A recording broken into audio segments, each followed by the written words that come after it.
ওকে, দেখো, তো গত ক্লাসে আমরা যতটুকু আলোচনা করেছিলাম তার সারমর্ম এরকম একটা কিছু ছিল যে আমাদের দুইটা তরঙ্গ ছিল, দুইটা তরঙ্গ উপরিপাতিত হবে।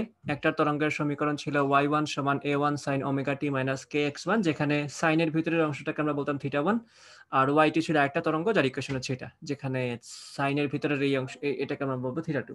তাতে দশা পার্থক্য ছিল থিটা 1 মাইনাস থিটা 2, যেটাকে আমরা বিয়োগ করার পরে এখান থেকে k into x2 minus x1 পাই। তো আমাদের যে লব্ধি তরঙ্গ ছিল, লব্ধি তরঙ্গের সরণ হচ্ছে yr is equal two ar sin omega t minus kx1 plus theta. এখানে থিটা কি? থিটা হচ্ছে এই যে আমাদের tan inverse a2 sin alpha, যেটার চিত্র আমি গত ক্লাসে এঁকে দিয়েছিলাম। যে আমার যদি এটা যদি হয় আমাদের a1 বিস্তার, এটা যদি আমাদের a1 বিস্তার হয়, আর এটা যদি আমাদের a2 বিস্তার হয়, এই দুইটার মধ্যবর্তী যদি কৌণিক ব্যবধান আলফা হয়, এটাই হচ্ছে তরঙ্গ দুইটার মধ্যবর্তী দশা পার্থক্য।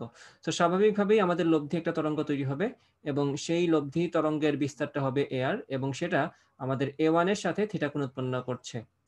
এবং যেহেতু লব্ধি তরঙ্গের বিস্তার a1 এর সাথে থিটা কোণ উৎপন্ন করছে ক্লকওয়াইজ, দ্যাট মিনস আমাদের লব্ধি তরঙ্গটা a1 এর চেয়ে থিটা পরিমাণ এগিয়ে আছে কৌণিক হিসেবে। সেজন্য আমাদের লব্ধি তরঙ্গের ইকুয়েশনটা হচ্ছে এরকম, yr is equal two ar sin, পুরাটা কিন্তু আমরা প্রথম তরঙ্গের সমীকরণ লিখেছি, দেখো y omega t minus kx1 plus theta, থিটার জায়গায় এই যে এই মানটা জাস্ট বসিয়ে দিব আমরা, যেটা হচ্ছে আমাদের ভেক্টরের লব্ধির কোণ নির্ণয়ের সূত্র, q sin alpha divided by p plus q cos alpha সমান tan থিটা।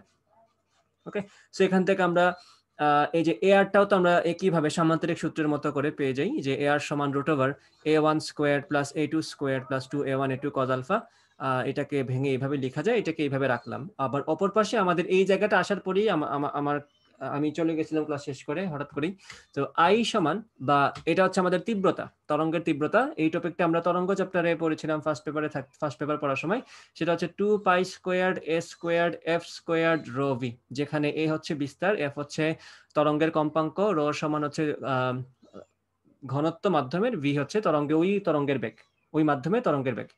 তো দেখা যাচ্ছে আমরা গত ক্লাসে এটা ঠিক করেছিলাম যে আমাদের তরঙ্গ দুইটার মধ্যবর্তী কম্পাঙ্কের কোনো পার্থক্য থাকবে না, কজ আমাদের যে ইন্টারফারেন্স প্যাটার্ন বা আমাদের যে ব্যতিচারের যে আমাদের প্যাটার্ন পাওয়া দরকার, সেটার জন্য আমাদের সুসংগত উৎস হওয়া খুবই জরুরি, এবং সুসংগত উৎস হওয়ার শর্তই হচ্ছে কম্পাঙ্ক সমান থাকতে হবে। দ্যাট মিনস এফ হচ্ছে আমাদের কনস্ট্যান্ট থাকবে, রো তো কনস্ট্যান্ট থাকবেই, কজ মাধ্যমে ঘনত্ব কনস্ট্যান্ট, ভি কনস্ট্যান্ট থাকবে, মাধ্যমে তরঙ্গের বেগ কনস্ট্যান্ট থাকা স্বাভাবিক, 2 পাই স্কোয়ার তো যাতেই কনস্ট্যান্ট। তো সব মিলেই আমাদের এখানে 2 pi square F square rho V পুরোটাই কনস্ট্যান্ট।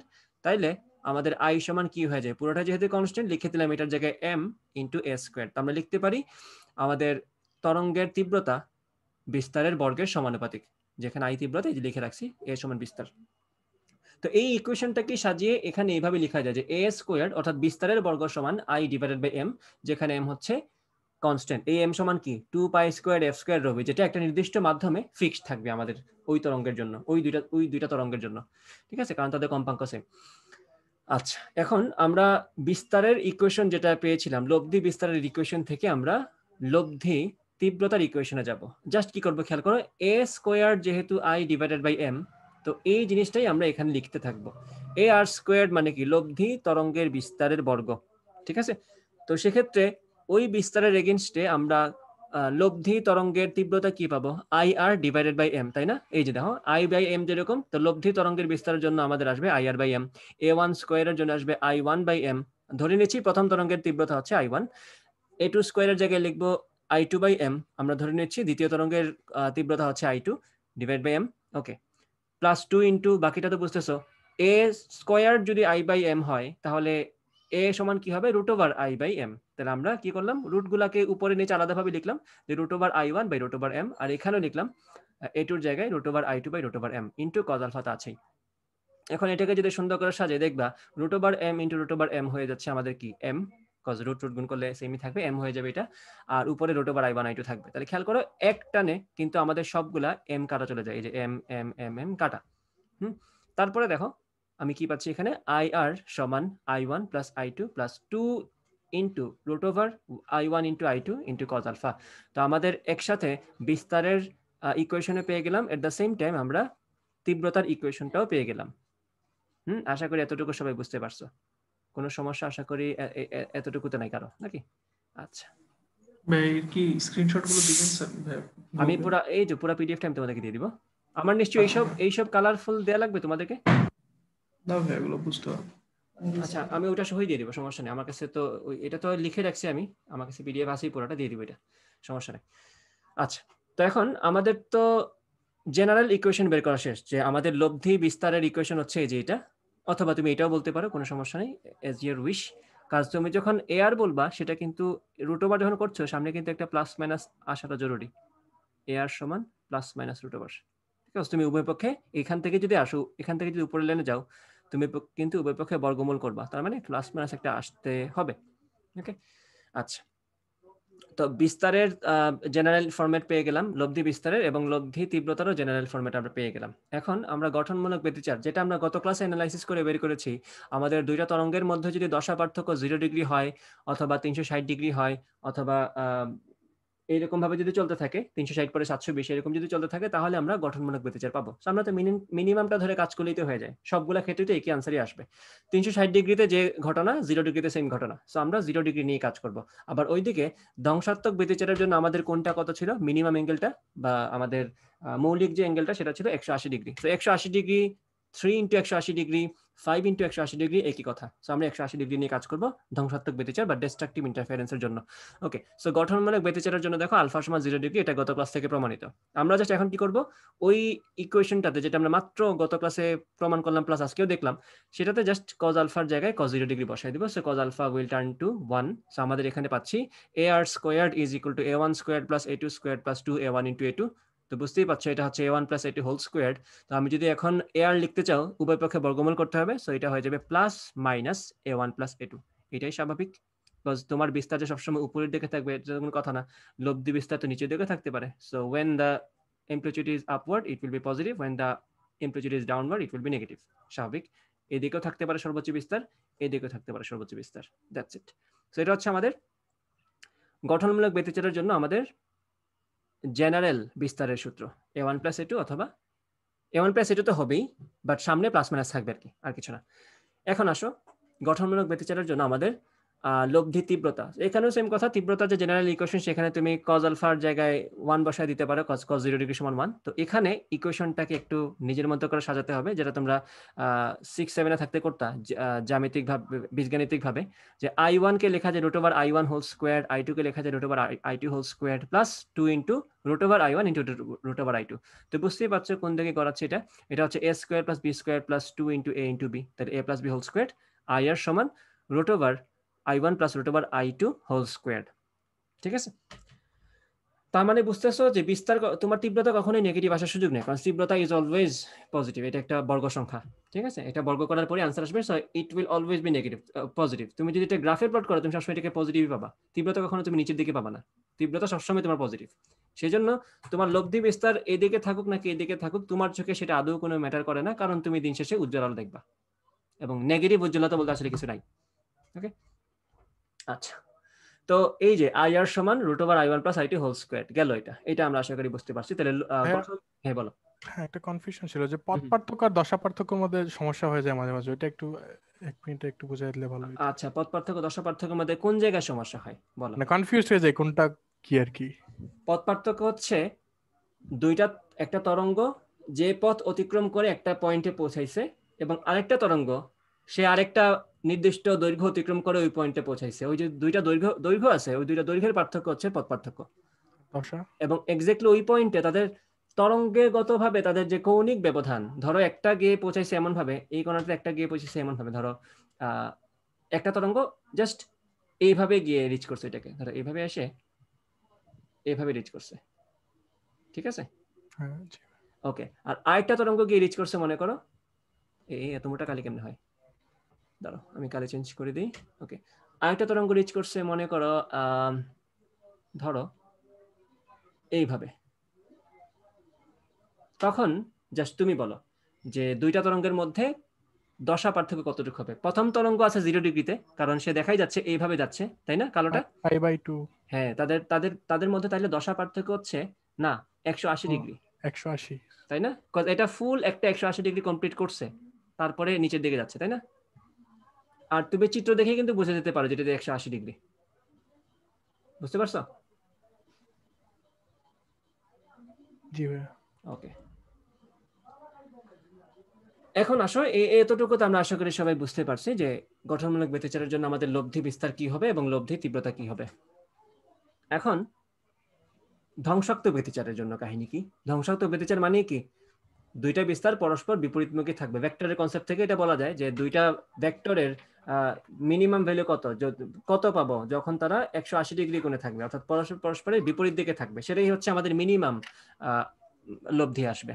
ওকে, সো সেক্ষেত্রে ডেফিনেটলি 180 ডিগ্রি হচ্ছে আমাদের দশা পার্থক্য থাকতে হবে। ওকে, আলফা সমান 180 ডিগ্রি। তো আমরা জাস্ট এই কাজই করবো, কজ আলফার জায়গায় কজ 180 ডিগ্রি বসাবো, আনসার -1 আসবে। তুমি এখান থেকে পাচ্ছ a1 - a2 whole squared, ar square সমান a1 - a2 whole square. So ar সমান কি, উভয় পক্ষে বর্গমূল করো, প্লাস মাইনাস a1 - a2, তাই তো?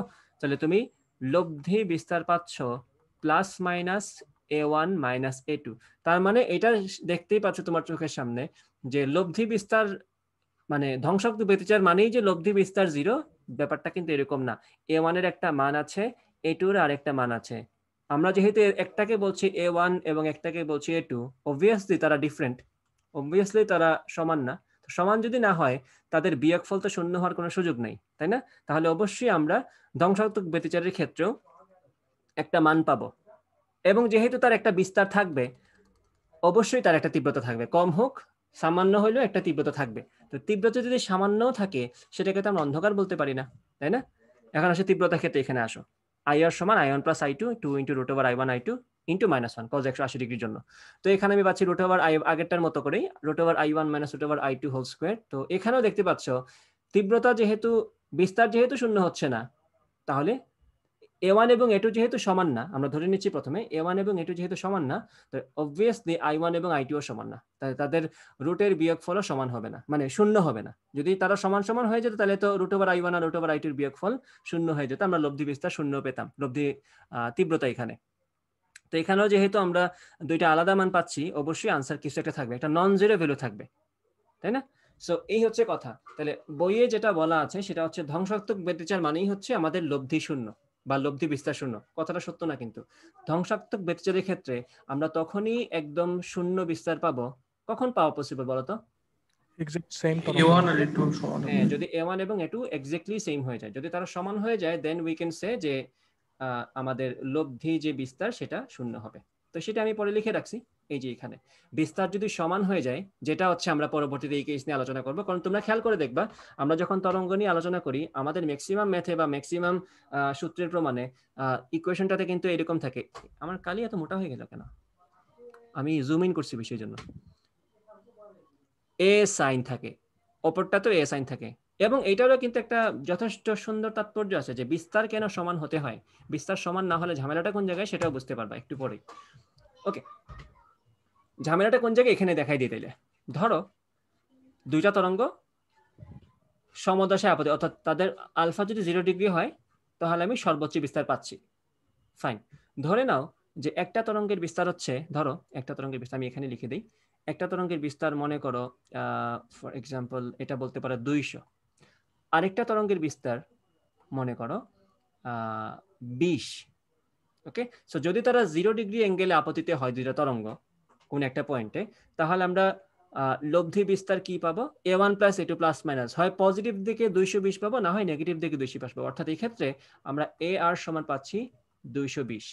যথেষ্ট বড় একটা বিস্তার, আমরা এটাতে খুশি, অনেক বেশি বেশি উজ্জ্বলতা পাচ্ছি, স্বাভাবিকভাবেই উজ্জ্বলতা অনেক বেশি পাবো, যেহেতু বিস্তার অনেক বেশি উজ্জ্বলতা অনেক বেশি। ওকে, কারণ তীব্রতা কিন্তু বিস্তারের বর্গের সমানুপাতিক। সো বিস্তার যদি সামান্যও বাড়ে, উজ্জ্বলতা কিন্তু তার বর্গের অনুপাতে বাড়ে। ওকে, এখন দেখো যদি ধ্বংসাত্মক ব্যতিচারে আমরা চলে যাই সেক্ষেত্রে কি হচ্ছে? যদি ধ্বংসাত্মকে চলে যাই তাহলে কি হচ্ছে বলতো? সেক্ষেত্রে আমাদের এই যে এখন এখানে আসো, এখন আসো ধ্বংসাত্মকের ক্ষেত্রে, প্লাস মাইনাস a1 - a2, ধ্বংসাত্মকে তুমি কি পাচ্ছ দেখো, ar = প্লাস মাইনাস 200 - 20। তাহলে প্লাস মাইনাস কি আসতেছে তোমার 180। তোমরা নিজেরাই বলো তো 180 কি ছোট কোনো বিস্তার? না তো, 180 ডেফিনেটলি একটা বড় সংখ্যা। তো এত বড় একটা বিস্তার যদি সেটা সেন্টিমিটারে হয়, যথেষ্ট বড় একটা বিস্তার কিন্তু, তাইলে এত বড় বিস্তারকে তুমি অন্ধকার তো বলতে পারো না। Even though it's a product of destructive interference, still it's a huge number. তো যেহেতু এটা হিউজ, সে কিন্তু আমাকে উজ্জ্বলই দিবে। অর্থাৎ তুমি গঠনমূলক ব্যতিচারের ক্ষেত্রে একটা উজ্জ্বল আলো পাচ্ছ, উজ্জ্বলতা পাচ্ছ, আর ধ্বংসাত্মক বেচারের ক্ষেত্রেও তুমি তুলনামূলকভাবে সামান্য কম একটা উজ্জ্বলই পাচ্ছ।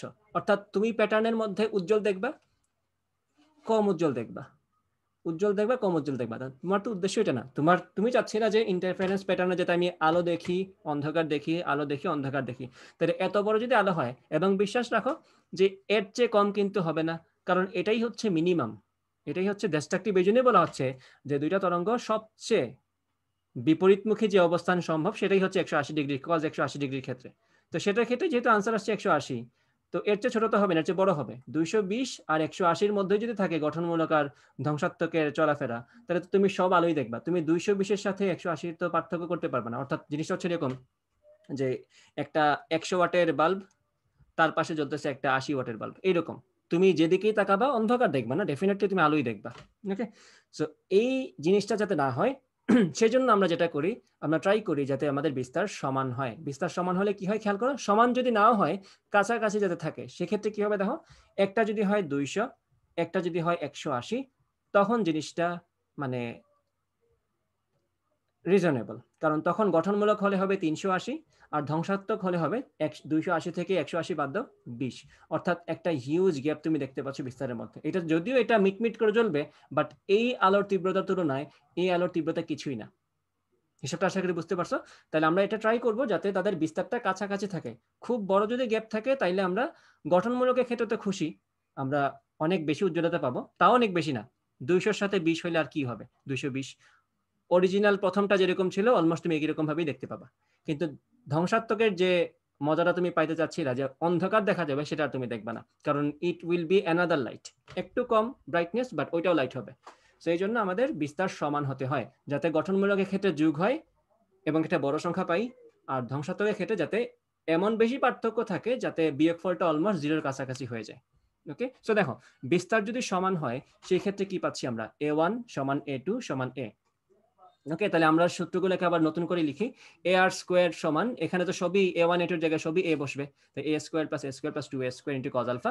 তো এখানে দেখো 2s, এখান থেকে তো দুইটা মিলে 2a স্কোয়ার হবে, তাহলে 2a স্কোয়ার যদি আমি কমন নিই পাবো 1 প্লাস কজ আলফা। এখন তোমার ট্রিগোনোমেট্রি ইউজ করো, 1 প্লাস কজ আলফা, এটাকে তুমি লিখতে পারো 1 plus cos 2 into alpha by 2।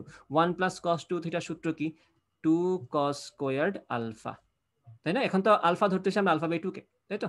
So এখানে সেম কাজই করছি আমরা, 2a স্কোয়ার তো আছেই, আর 1 প্লাস কজ আলফাকে আমরা মনে মনে চিন্তা করতেছি 1 plus cos 2 into alpha by 2। তো এই turns to 2 cos squared alpha by 2, তাহলে এই 2 এবং এই 2 গুণ করে 4, a স্কোয়ার তো আছেই, কজ স্কোয়ার্ড আলফা বাই 2। মাথায় রাখবা এটা কিন্তু a আর স্কোয়ার্ড, লব্ধি বিস্তারের বর্গ। তাহলে লব্ধি বিস্তারের বর্গ যদি এটা হয়, লব্ধি বিস্তার কি হবে, plus minus twice a cos alpha by 2। Okay, এখন আসো এই যে গঠনমূলক যদি হয় তাহলে কি হবে, তুমি আলফার জায়গায় তো 0 ডিগ্রি বসাবা, তো কজ এখানে যদি 0 হয় তো 0/2 তো 0ই থাকবে, তাহলে কজ 0 সমান তুমি কি পাবা, 1 পাবা। তাহলে তুমি আনসার পাবা প্লাস মাইনাস 2a গঠনমূলক বেরিচার। যদি বিস্তার সমান হয় তাহলে কিন্তু আনসারটা অনেক কিউট, ছোট, আগেরটার মতো এত বড় না। a1 প্লাস a2 না, এখন ডিরেক্ট a প্লাস 2a হয়ে গেছে, এবং সেটা তো স্বাভাবিক, তুমি এখানে তো মান বসালে বুঝতে পারতেছিলা। আচ্ছা, যদি সমান হয়ে থাকে আর কি। আর ফর ধ্বংসাত্মক এ আর সমান 0 কজ তখন ছিল a1 মাইনাস a2, এখন a মাইনাস এ আনসার 0 আসবে। এখন আসো লব্ধি তীব্রতার ক্ষেত্রে, এখানেও সেম কথা, তুমি যদি এখানে মান বসায় দিতে তাইলেই বুঝতা। তোমার তো বিস্তার যদি সমান হয়, ডেফিনেটলি বিস্তার যেহেতু তীব্রতার সাথেই সমানুপাতিক, মানে তীব্রতা তো আমার বিস্তারের সাথেই সমানুপাতিক একমাত্র। Okay, m a I is proportional to m a square. তাহলে আমাদের যদি বিস্তার সমান হয়ে যায় আমি কি পাবো, i2 বাই i1 সমান a2 square by a1 square. যেহেতু a2 এবং a1 সমান, তুমি তো ভাগ করে 1ই পাচ্ছ, তাহলে তুমি i2 সমানও i1 পাচ্ছ। তুমি i2 সমান i1 সমান i লিখে ফেলতে পারো, সে যদি করে দাও এইখানে আসার দরকার নাই, তুমি এখান থেকে আনসার বের করে ফেলতে পারবা। এই যে এখানে তাও করে দিই আবার আলাদাভাবে, i1 প্লাস i2 ছিল এরকম, একই প্রসেসে আমরা এখানে পাচ্ছি 2i into 2 cos square alpha by 2, 2 2 গুণ 4i cos square alpha by 2। তাহলে এখন তুমি গঠনমূলকের জন্য আলফার জায়গায় 0 বসাও, তুমি কি পাচ্ছ, 4i, শুধুমাত্র 4i পাচ্ছ। আর ধ্বংসাত্মকের জন্য কি পাচ্ছ, এখানে বসাচ্ছ তুমি 180, তো আলফার জায়গায় যদি 180 বসাও, 180 ডিভাইডেড বাই 2 সমান তুমি পাচ্ছ 90, cos 90 সমান 0। তুমি ধ্বংসাত্মকের জন্য বিস্তার পাচ্ছ 0, অর্থাৎ এইখানে তুমি পিওর ডার্কনেস পাচ্ছ।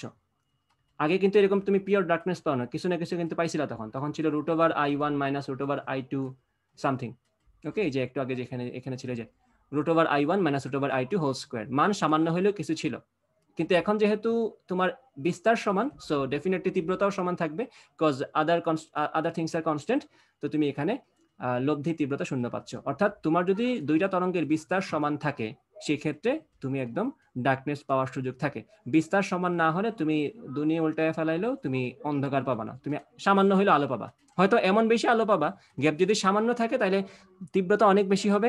তো ওই তুলনায় যেটা তীব্রতা অনেক কম সেটাকে তুমি অন্ধকারই দেখবা, সেটাকে তোমার চোখে লাগবে না আর কি। ওকে, তো আশা করি এতটুকু পর্যন্ত যা যা পড়াইছি বুঝতে পারছো সবাই নাকি? আচ্ছা, বুঝছি। Okay fine.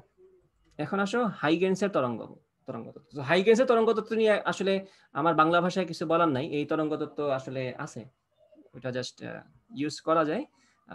তরঙ্গ তত্ত্বের ক্ষেত্রে আমরা চিত্র যেটা দেখে থাকি বইয়ের মধ্যে সেটা অনেকটাই কনফিউজিং, অনেক ক্ষেত্রেই সেটা আসলে অনেক কিছু বোঝা যায় না। তো সেক্ষেত্রে আমি একটা চিত্র আঁকছি, এই যে এটা। হ্যাঁ বলো। জুম আউট করেন, দেখতে সুবিধা হবে। হ্যাঁ আমি জুম আউট করছি ইচ্ছা করে, আগে এটা দেখাই দিই। এটা কে হতে পারে? আজকের ডুটটা কিন্তু জোস, বসে বসে আঁকছি তো, ফ্রি বসেছিলাম এই জন্য আঁকছিলাম বসে বসে। তো এই হচ্ছে মানে গাছের ডালে বসে আছে উপরে, পুকুরের উপরে একটা ডাল। তো সে হেডফোন লাগায় রাখছে আবার কানের মধ্যে, কিছু একটা শুনছে সে। তো সে দুইটা ঢিল ফেললো, ঠিক আছে, পানির মধ্যে দুইটা ঢিল সে ফেললো। এই যে ঢিল ফেলার ফলে বুঝতেছো, দুইটা ঢিল যদি একই সাথে পড়ে তাহলে দুইটা ঢিলের জন্যই দুইটা পাথর মনে করো, দুইটা পাথরের জন্য তরঙ্গ তৈরি হবে। এবং দুইটা থেকে যেহেতু আলাদাভাবে তরঙ্গ তৈরি হবে, দুইটা আলাদা সোর্স হিসেবে কাজ করবে দুইটা পাথর। সো দুইটা তরঙ্গ পরস্পরের দিকে এগোতে থাকবে। যদি তারা সমদশায় পড়ে তাহলে তারা গঠনমূলক ব্যতিচার করবে, যদি তারা বিপরীত দশায় পড়ে তাহলে তারা ধ্বংসাত্মক ব্যতিচার করবে। এই যে ঘটনাটা, এই ঘটনার সাথে আমরা আসলে আমাদের তরঙ্গের যে গ্রাফ এটা মিলাতে পারি না, এটাই হচ্ছে আমাদের সবচেয়ে বড় ঝামেলা। তো তরঙ্গের গ্রাফটা আসলে এই যে ভিউটা তোমরা দেখছো এটা কিন্তু আসলে কোন ভিউ? এটা আসলে টপ ভিউ। তুমি টপ থেকে কিন্তু এরকমই দেখবা, তুমি গাছের ডালে উঠে অথবা তোমার একটু উপর থেকে তুমি যদি তরঙ্গকে দেখতে থাকো, ধরো তোমার বাসার পাশে যদি কোনো পুকুর থাকে বা বাসায় বৃষ্টির পানি হলে আমার বাসার মতো যদি তোমার উঠানে পানি থই থই করতে থাকে, সেক্ষেত্রে জাস্ট উপর থেকে একটা পাথর ফেলো, তুমি দেখবা তরঙ্গটা, সবাই দেখছো তরঙ্গটা আস্তে আস্তে চারদিকে ছড়িয়ে যায়। যেহেতু ডেম্পিং কাজ করে সেহেতু 100, এটা তো আর একদম অনেক দূর যাবে না, বা যায় অনেক দূর, মানে তোমার দেখা পর্যন্ত অনেকক্ষণই সে থাকে। তো এরকম দুইটা পাথর তুমি ফেলে দেখো একসাথে, তুমি দেখবা ওই তরঙ্গের মধ্যে, যদি তোমার দেখার মতো মন থাকে তাহলে দেখতে পারবা আর কি। ঠিক আছে, দুইটা বড় বড় পাথর ফেলিও, দুইটা বড় বড় ইটের টুকরা ফেলে দিও উপর থেকে, একসাথে ফেলবা। তো তখন দেখবা যে দুইটা তরঙ্গ যখন সমদশায় পড়ে, তুমি খেয়াল করে দেখবা যে কিছু কিছু ঢেউ একটু বেশি উঁচু। এটা যদি তুমি খেয়াল করতে চাও তাহলে খেয়াল করতে পারবা আর কি, আদারওয়াইজ দেখবা না। মানে আম পাবলিকের মতো দেখলে আসলে ওইসব খেয়াল করবা না, একটু সায়েন্সের স্টুডেন্টের মতো দেখবা, তাহলে আশা করি বুঝতে পারবা। তো এই যে ঘটনাটা, এই যে টপ ভিউ যেটা আমাকে দেয়া হয়, টপ ভিউর সাথে আমি সবসময় যেরকম ভাবে তরঙ্গকে পড়ে আসছি সেটার সাথে আসলে মিলটা আমরা খুঁজে পাই না। তো এটার জন্য আমি এই চিত্রটা আমার পক্ষে যতটুকু সম্ভব 3 ডাইমেনশনালি এটাকে ড্র করা আমি করছি। ওকে, তো এখানে একটা হাইগেন্সের তরঙ্গ তত্ত্ব আসলে অত বেশি কঠিন না বলা উচিত না। মানে হাইগেন্সের তরঙ্গ তত্ত্বে যা বলা হয় সেটা হচ্ছে একটা তরঙ্গস্থিত প্রত্যেকটা কণা, একটা তরঙ্গ মুখস্থ প্রত্যেকটা কণা একটা সোর্স হিসেবে কাজ করে, তারা আবার পরবর্তীতে সোর্স হিসেবে কাজ করে, তারা আবার পরবর্তীতে সোর্স হিসেবে কাজ করে। অর্থাৎ প্রত্যেকটা তরঙ্গমুখীর উপরস্থ কণা সেকেন্ডারি সোর্স হিসেবে কাজ করে পরের তরঙ্গমুখের জন্য। তো সেটা দ্বারা আসলে কি বোঝায় সেটা পরে বুঝবা, আগে আমরা বুঝবো যে তরঙ্গমুখ বলতে কি বোঝায়। তরঙ্গমুখের সংজ্ঞাটা এইভাবে দেয়া হয়, বা এটাই সংজ্ঞা, যে একটা তরঙ্গের উপরস্থিত সকল সমদশা সম্পন্ন কণাকে নিয়ে আমি যদি একটা তল গঠন করি, সেক্ষেত্রে that surface will be called a wave front. অর্থাৎ আমার তরঙ্গ কিন্তু জাস্ট একটা রেখা না, তরঙ্গ কিন্তু আমার একটা সুতা না, যে সুতা এমনি এমনি তিরিং বিরিং করে করে যাচ্ছে, এইরকম কিন্তু সাপের মতো কিন্তু তরঙ্গ যায় না। তুমি যখন একটা পাথরের টুকরা ফেলবা পানির উপরে, it will spread like a, কি বলবো, এটা স্ফেয়ারের মতো যাবে, মানে গোলক না, বাস্তবে তো শব্দ তরঙ্গ তো গোলকের মতো ছড়ায়, বাট পানিতে যে তরঙ্গটা যাবে সেটা কিন্তু চতুর্দিকে ছড়িয়ে যাবে আস্তে আস্তে, মানে একটা বলের মতো। দেখবা এখন এখানে আছে, একটু পরে এখানে, একটু পরে এখানে। তোমরা কি আমাকে দেখতে পাচ্ছ? জি ভাইয়া। বাট আমি আমারে দেখিনি, এটা হচ্ছে সবচেয়ে কষ্টের কথা। আমার দেখা যায়, ঠিক আছে। বাট আরেকটা প্রবলেমের ব্যাপার হচ্ছে, আমি যখন রেকর্ডটা দেখি, রেকর্ডে আমার একবারও দেখা যায় না। এটাকে কি করা যায়? রেকর্ডে আমি আমার দেখতে পারি না। মানে ক্লাসিক কিছু জিনিস আমি হয়তো তোমাদেরকে ভিডিওতে দেখাই, আমি নিজে হাত দিয়ে নাড়াচাড়া করে দেখাই, বাট পরে রেকর্ডিং দেখতে গিয়ে দেখে আমারে দেখা যায় না। সো এটা আসলে কিছু করার নাই আপাতত। চলে, সমস্যা নেই। যারা ক্লাস করে না তাদের জন্য এটা একটা কষ্টের ব্যাপার হয়ে হোক। ওকে, তাহলে এই যে দেখো দুইটা, আমি এখান থেকে, তো আমি কিন্তু এক্স্যাক্টলি এই জিনিসটা ইলাস্ট্রেট করার ট্রাই করছি এখানে, যে আমার যখন একটা পাথর, মনে করে এখানেই পাথরটা পড়ছে আমার, এই যে ধরো এইখানটাতেই আমার পাথর একটা পড়ছিল, এই যে পার্পল কালার যেটা রাখলাম, তো সেখান থেকে কিন্তু তরঙ্গগুলো চারিদিকে ছড়িয়ে পড়ে। চারিদিক বলতে সব দিকে। তুমি এই পুরো একটা বৃত্তের পেরিমিটার যদি নাও, তুমি যদি পুরো পরিসীমা একটা নাও, সরি পরিধি যদি নাও, সেই ক্ষেত্রে তুমি পুরো পরিধি বরাবরই এরকম অনেকগুলা সুতার মতো তরঙ্গ দেখতে পারবে, এরকম এরকম এরকম চতুর্দিকে যাচ্ছে বৃত্তাকারে, তাই না? তো এখন আমরা তরঙ্গের উপরস্থ কোন কণাগুলাকে সমদশা সম্পন্ন কণা বলি? এই যে এটা হচ্ছে এটার সাথে সমদশা সম্পন্ন, এটা হচ্ছে এটার সাথে সমদশা সম্পন্ন, এটা হচ্ছে এটার সাথে সমদশা সম্পন্ন, তাই না? তো সমদশা সম্পন্ন মানে কি তারা সকল দিক থেকে একই রকম, তাদের সাম্যাবস্থা থেকে সরণের ডিরেকশন বলো, সবগুলা কিন্তু পজিটিভ ডিরেকশনে আছে, তাই না? সবগুলো কিন্তু পজিটিভ ডিরেকশন আছে। তুমি যদি এগুলাকে নাও তাহলে এগুলো আবার সমদশা সম্পন্ন, তাই না? তো সাম্যাবস্থান থেকে যদি সরণ নাও, সরণ সবগুলারই বিস্তার পরিমাণ এবং সবগুলো নিচের দিকে। সো নিচের গুলা হচ্ছে তোমার, নিচের গুলা এই যে আমি দাগাচ্ছি যেগুলো নিচের দিকে গোল করে যেগুলো দাগাইছি, ওগুলো হচ্ছে আমার তরঙ্গের খাদ, অথবা এগুলোকে ট্রাফ বলে। আর তরঙ্গের শীর্ষ উপরের দিকে যে অংশগুলা বা বিস্তার পরিমাণ যে সরণ, যে পয়েন্টটা, সেই পয়েন্টগুলোকে আমরা বলি পিক অথবা ক্রেস্ট, অথবা এগুলোকে চূড়া বলা হয়ে থাকে। সো এরকম খেয়াল করো, তরঙ্গমুখ বলতে আসলে এই তরঙ্গের প্রত্যেকটা সমদশা সম্পন্ন কণা বোঝাচ্ছে না, এই তরঙ্গের উপরস্থ প্রত্যেকটা কণার, মানে একটা সুতা বরাবর যে কণাগুলো আছে সেগুলো না। তরঙ্গমুখ বলতে বোঝায় যে এই যে তরঙ্গটা আছে না, এই তরঙ্গের সর্বোচ্চ অবস্থান সম্পন্ন যে কণা, আবার একইভাবে এইখানে যে সর্বোচ্চ অবস্থান সম্পন্ন কণা, এইখানে যে সর্বোচ্চ অবস্থান সম্পন্ন কণা, দেখছিস আমি কিন্তু মেপে মেপে কিন্তু একদম এক্স্যাক্টলি ওই পয়েন্টে নিচ্ছি শুরু করার পরে। এই যে হ্যাঁ বলো। আমরা যে ওই সুতার মতো যেটাতে সর্বোচ্চ অবস্থানগুলোকে সমদশা সম্পন্ন বলতেছি, হুম, ওই পরিধির উপর যেগুলো পড়বে ওগুলো কি সমদশা সম্পন্ন বলা যাবে? আবার বলো। মানে আমরা তো সুতার মতো যেই তরঙ্গটা সোজা হয়ে যাচ্ছে ওইটার হুম উপরস্থ পিক পয়েন্ট গুলাকে সমদশা সম্পন্ন বলতেছি, বা হুম নিচের পয়েন্ট গুলাকে। হুম আমরা পরিধির উপর যেই পয়েন্ট গুলা পাবো ওই সবগুলো পয়েন্ট কি সমদশা সম্পন্ন? হ্যাঁ, অবশ্যই সমদশা সম্পন্ন, কারণ তারা কি একই সোর্স থেকে জেনারেট হচ্ছে না? হ্যাঁ হ্যাঁ। তাহলে একই রকম তারা এফোর্ট, মানে এফেক্ট থেকেই তারা বের হয়েছে, তাহলে ওগুলোকে এক্স্যাক্টলি একই রকম সমদশা সম্পন্ন বলা যায়। কিন্তু তরঙ্গগুলো তো আলাদা।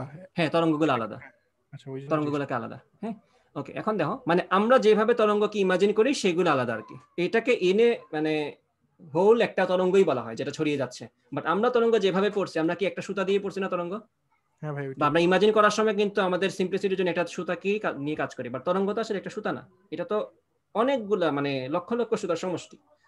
ঠিক আছে, ঠিক আছে। আচ্ছা, আশা করি বুঝতে পারছো। এখন দেখো, আমি দেখো গুনে গুনে এইখান থেকে এই 3 নাম্বারটাতেই আসছি, এই দিক থেকে 3 নাম্বারটাতে আসছি, এই দিকটাতে ওই 3 নাম্বারটাতে আসছি, সবগুলোর থেকে যদি 3 নাম্বারটাতে আসি, তাহলে খেয়াল করো এই প্রত্যেকটা সমদশা সম্পন্ন কণাগুলাকে নিজেদের তল বানাই, সেটা হচ্ছে একটা তরঙ্গমুখ। এই তরঙ্গমুখের উপরস্থ প্রত্যেকটা কণা এক একটা সোর্স হিসেবে কাজ করবে। Those will produce the next wave. তাহলে পরেরগুলা কি? এই যে পরেরগুলা, এই যে পরেরগুলা আমি যদিও সিমেট্রিক ভাবে আঁকতে পারছি না, বাট আমি আশা করি তোমাদেরকে সেন্সটা বোঝাতে পারছি যে তরঙ্গমুখ বলতে আসলে কি হয়, বুঝায়, তাই তো? আচ্ছা, এখন দেখো, আমি যদি এখন খাদের দিকে যাই, বা ইসের দিকে যাই, কি বলে ওই যে যেগুলো একদম নিচের দিকে আছে সেগুলোর দিকে যাই, তাহলে দেখো এটার সাথে এটা সমদশা সম্পন্ন, আবার এটা সমদশা সম্পন্ন, অর্থাৎ আমি ডাউনওয়ার্ড যেগুলো আছে সেগুলোকে নিয়েও আরেকটা তরঙ্গমুখ বানাতে পারি। তাহলে তরঙ্গমুখ সমদশা সম্পন্ন হলেই হবে। তুমি একই লেয়ারে সমদশা সম্পন্ন যতগুলো আছে সবগুলোকে একসাথে করে দাও, they will play as a wave front. ঠিক আছে, তারা সবাই মিলে একটা ওয়েব ফ্রন্ট তৈরি করবে বা তরঙ্গমুখ তৈরি করবে। ওকে, তরঙ্গমুখ যে শুধুমাত্র সর্বোচ্চ অবস্থান আর সর্বনিম্ন অবস্থানের জন্য হবে এরকম না, সর্বনিম্ন বলতে বিপরীত দিকে সর্বনিম্ন সর্বোচ্চ আর কি। এইগুলা নিয়েও কিন্তু তরঙ্গমুখ হবে, বাট আমরা জাস্ট ম্যাক্সিমাম মানে মিনিমাম নিয়ে কাজ করবো, তাই তো? তো এখন দেখো, এখন যদি আমরা আমাদের সুতা দিয়ে শিখা তরঙ্গাতে চলে যাই, বা আমরা অরিজিনালি যেটা নিয়ে কাজ করবো, গ্রাফিক্যালি যেটা নিয়ে কাজ করি সেটাতে যদি চলে যাই আমরা, সেক্ষেত্রে একটু ভালো করে খেয়াল করবা যে এই যে তরঙ্গটা, গতদিন তো আমরা এরকম একটা আঁকছিলাম তরঙ্গ, এই যে ছিল আমাদের একটা তরঙ্গ। আচ্ছা, আমি একটা তরঙ্গ একটা এঁকে ফেলি, এটা কপি পেস্ট করা গেলে আমার জন্য সুবিধা হতো, পরে এটা কালার চেঞ্জ করে ফেলতে পারতাম।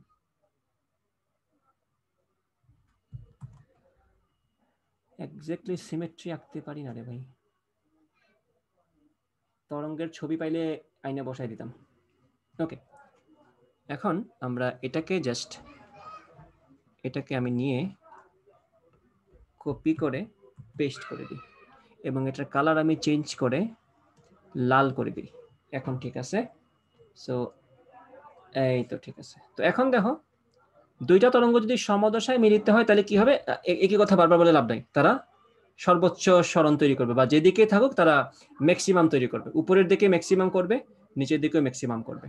যদি তারা বিপরীত দশায় মিলিত হয় এইভাবে, তাহলে তারা জিরো তৈরি করবে। অর্থাৎ একটার ইসের সাথে একটা তরঙ্গের যদি সাথে অন্য তরঙ্গের যদি দশা পার্থক্য 180 ডিগ্রি, সেক্ষেত্রে আমরা এই সিচুয়েশনটা পাবো।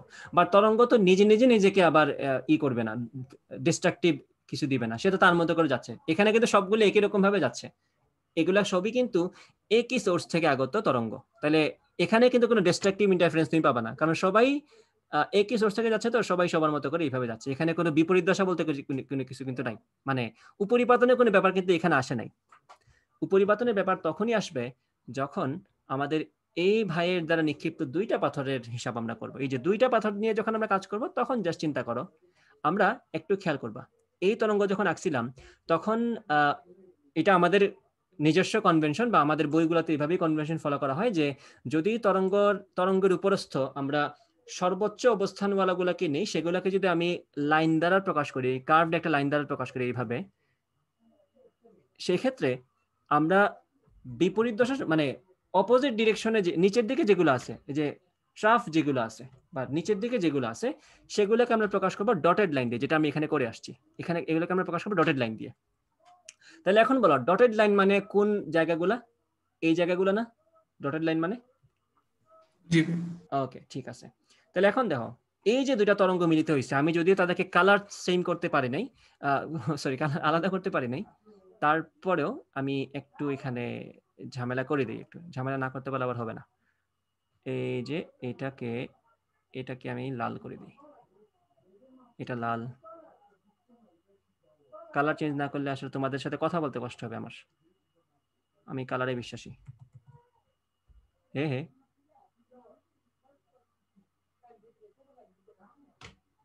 আপনারা আমার সাথে থাকুন। এই যে ওকে, এখন আর কালো দেখবা না, দ্বিতীয় পাথরের সবগুলাকে লাল দেখবা, কালো দেখার দরকার নেই। ওকে, আচ্ছা।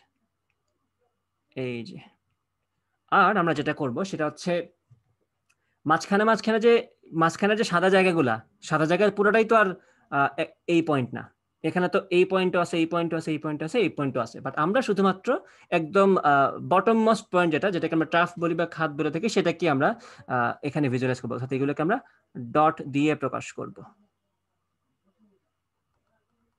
এই যে এগুলোকে আমরা ডট দ্বারা প্রকাশ করব।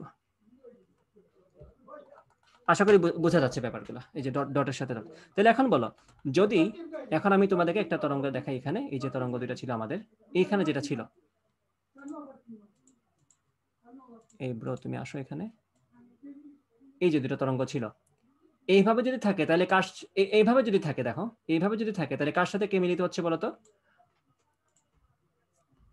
এইভাবে থাকলে কার সাথে কে মিলিত হচ্ছে? পিকের সাথে পিক, ট্রাফের সাথে ট্রাফ, চূড়ার সাথে চূড়া, খাদের সাথে খাদ। এখানে কি আমরা গঠনমূলক ব্যতিচার পাচ্ছি না? জি ভাইয়া।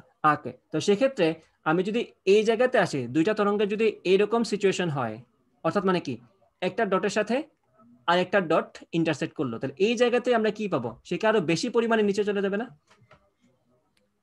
জি ভাইয়া। ওকে, আর আরেকটা যদি হয় এইরকমের সাথে এরকম যদি হয়, তো এই যে আমরা ইন্টারসেক্ট করলাম এখানে, এই যে মনে করো কিভাবে ইন্টারসেক্ট করবে, ধরো এই একটা আসছে, এই একটা আসছে, তো এই যে তারা ইন্টারসেক্ট করলো, এই জায়গাগুলোতে কি হবে? ডটের লাইন তো না, তাহলে এখানে কি হবে? এরকম দুটো জায়গা অনেক বেশি উঠে যাবে না? কথা কি বোঝা যাচ্ছে? জি ভাইয়া। যদি ডটের সাথে ডট মিলিত হয় তাহলে অনেক বেশি নিচে চলে যাবে, যদি চূড়ার সাথে চূড়া মিলিত হয় তাহলে অনেক বেশি উপরে উঠে যাবে, কারণ গঠনমূলক ব্যতিচার। আর যদি ডটের সাথে লাইন মিলিত হয় তাহলে কি হবে? সেটা কি আসলে এক্স্যাক্টলি এই সিচুয়েশন না যেটা আমরা একটু আগে এখানে দেখছিলাম? এই সিচুয়েশনটা না, যে আমার লাইনের সাথে ডট মিলিত হচ্ছে, তাই তো? জি ভাইয়া। তাহলে হিসাবটা কি এখন ক্লিয়ার হয়ে গেল না যে আমাদের যে জায়গাগুলোতে দেখো এখানে, এই যে দেখো এখানে আমি এখানে এখন জুম ইন করি, জুম ইন করলে এই অবস্থা কেন হবে? ওমা, আমার এখানে অতি বেগুনির আলোতে চলে গেল, জীবনটা কি মুশকিল।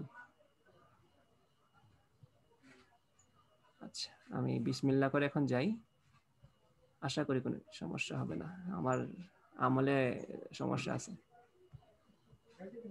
আচ্ছা, তাও বিসমিল্লাহর বরকতে হয়ে গেছে।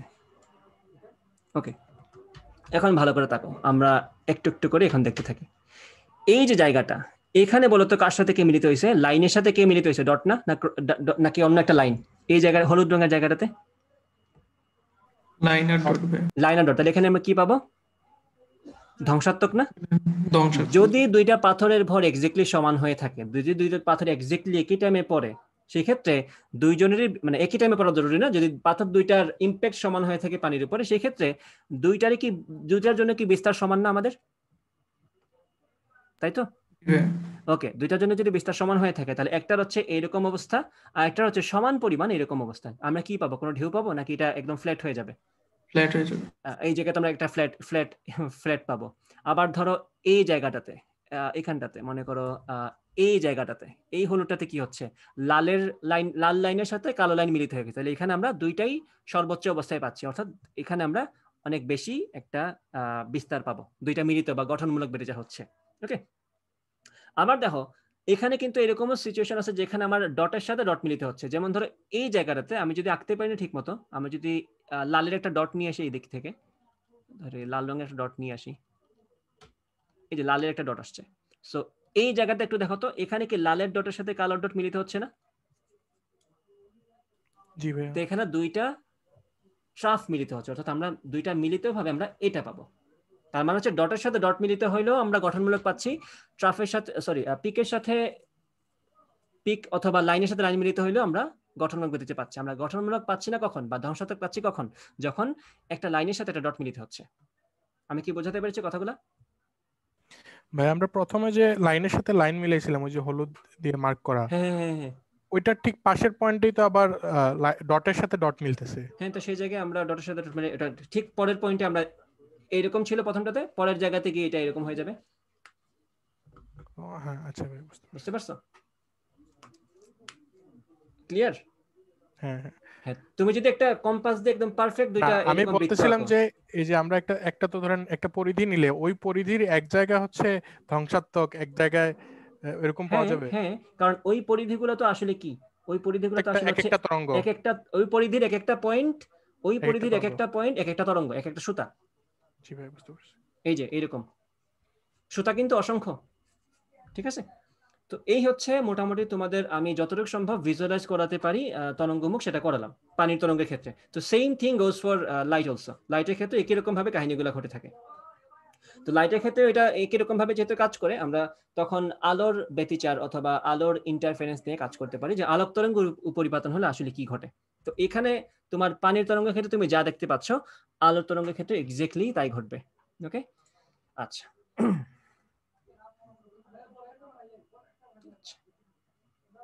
তো এতক্ষণ আমরা এই যে এখানে এগুলো লিখলাম, a1 sin omega t minus kx1, a2 sin omega t minus kx2। এখন আমরা এই ইকুয়েশনগুলোকে একটু নতুন ভাবে সাজাবো।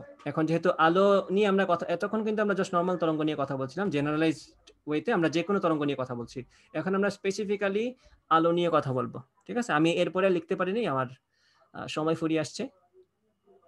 তো দেখি দাঁড়াও, এভাবে এখন যদি আমরা আলো নিয়ে এখন কথা বলি, সেক্ষেত্রে আমাদের তরঙ্গের আরেকটা ফরম্যাট আমি তোমাদেরকে দেখাই, সেটা হয়তো তোমরা সবাই চিনো, যে এটা হচ্ছে এরকম, a sin 2 pi by lambda into vt minus x. আগের ইকুয়েশনটা থেকে আমরা যদি 2 পাই বাই ল্যামডা কমন নিয়ে নিতাম, ওই যে কে ছিল, কে সমান 2 পাই বাই ল্যামডা ছিল আমাদের, তো 2 পাই বাই ল্যামডা কমন নিলে কিন্তু আমরা এক্স্যাক্টলি এই ফরম্যাটটা পাই, a sin 2 pi by lambda into vt minus x.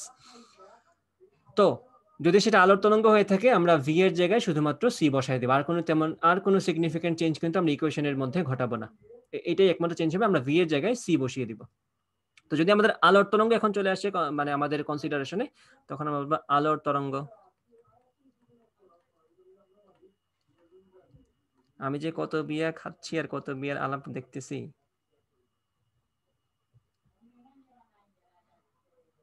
খাইতেছি আর দেখতেছি। আরো মজার ব্যাপার হচ্ছে বিয়ে হচ্ছে আরেকজনের, মানুষজন আমারে কংগ্রেচুলেট করে। এটাও আরেকটা অকওয়ার্ড সিচুয়েশন।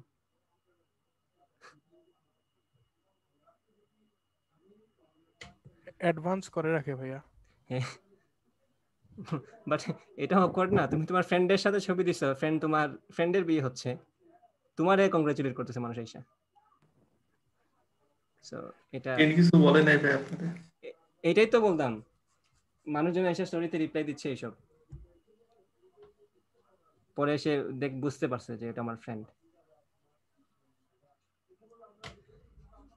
কি আর কি বলবে, আমার তো জোর করেই বিয়ে দিয়ে দেয়।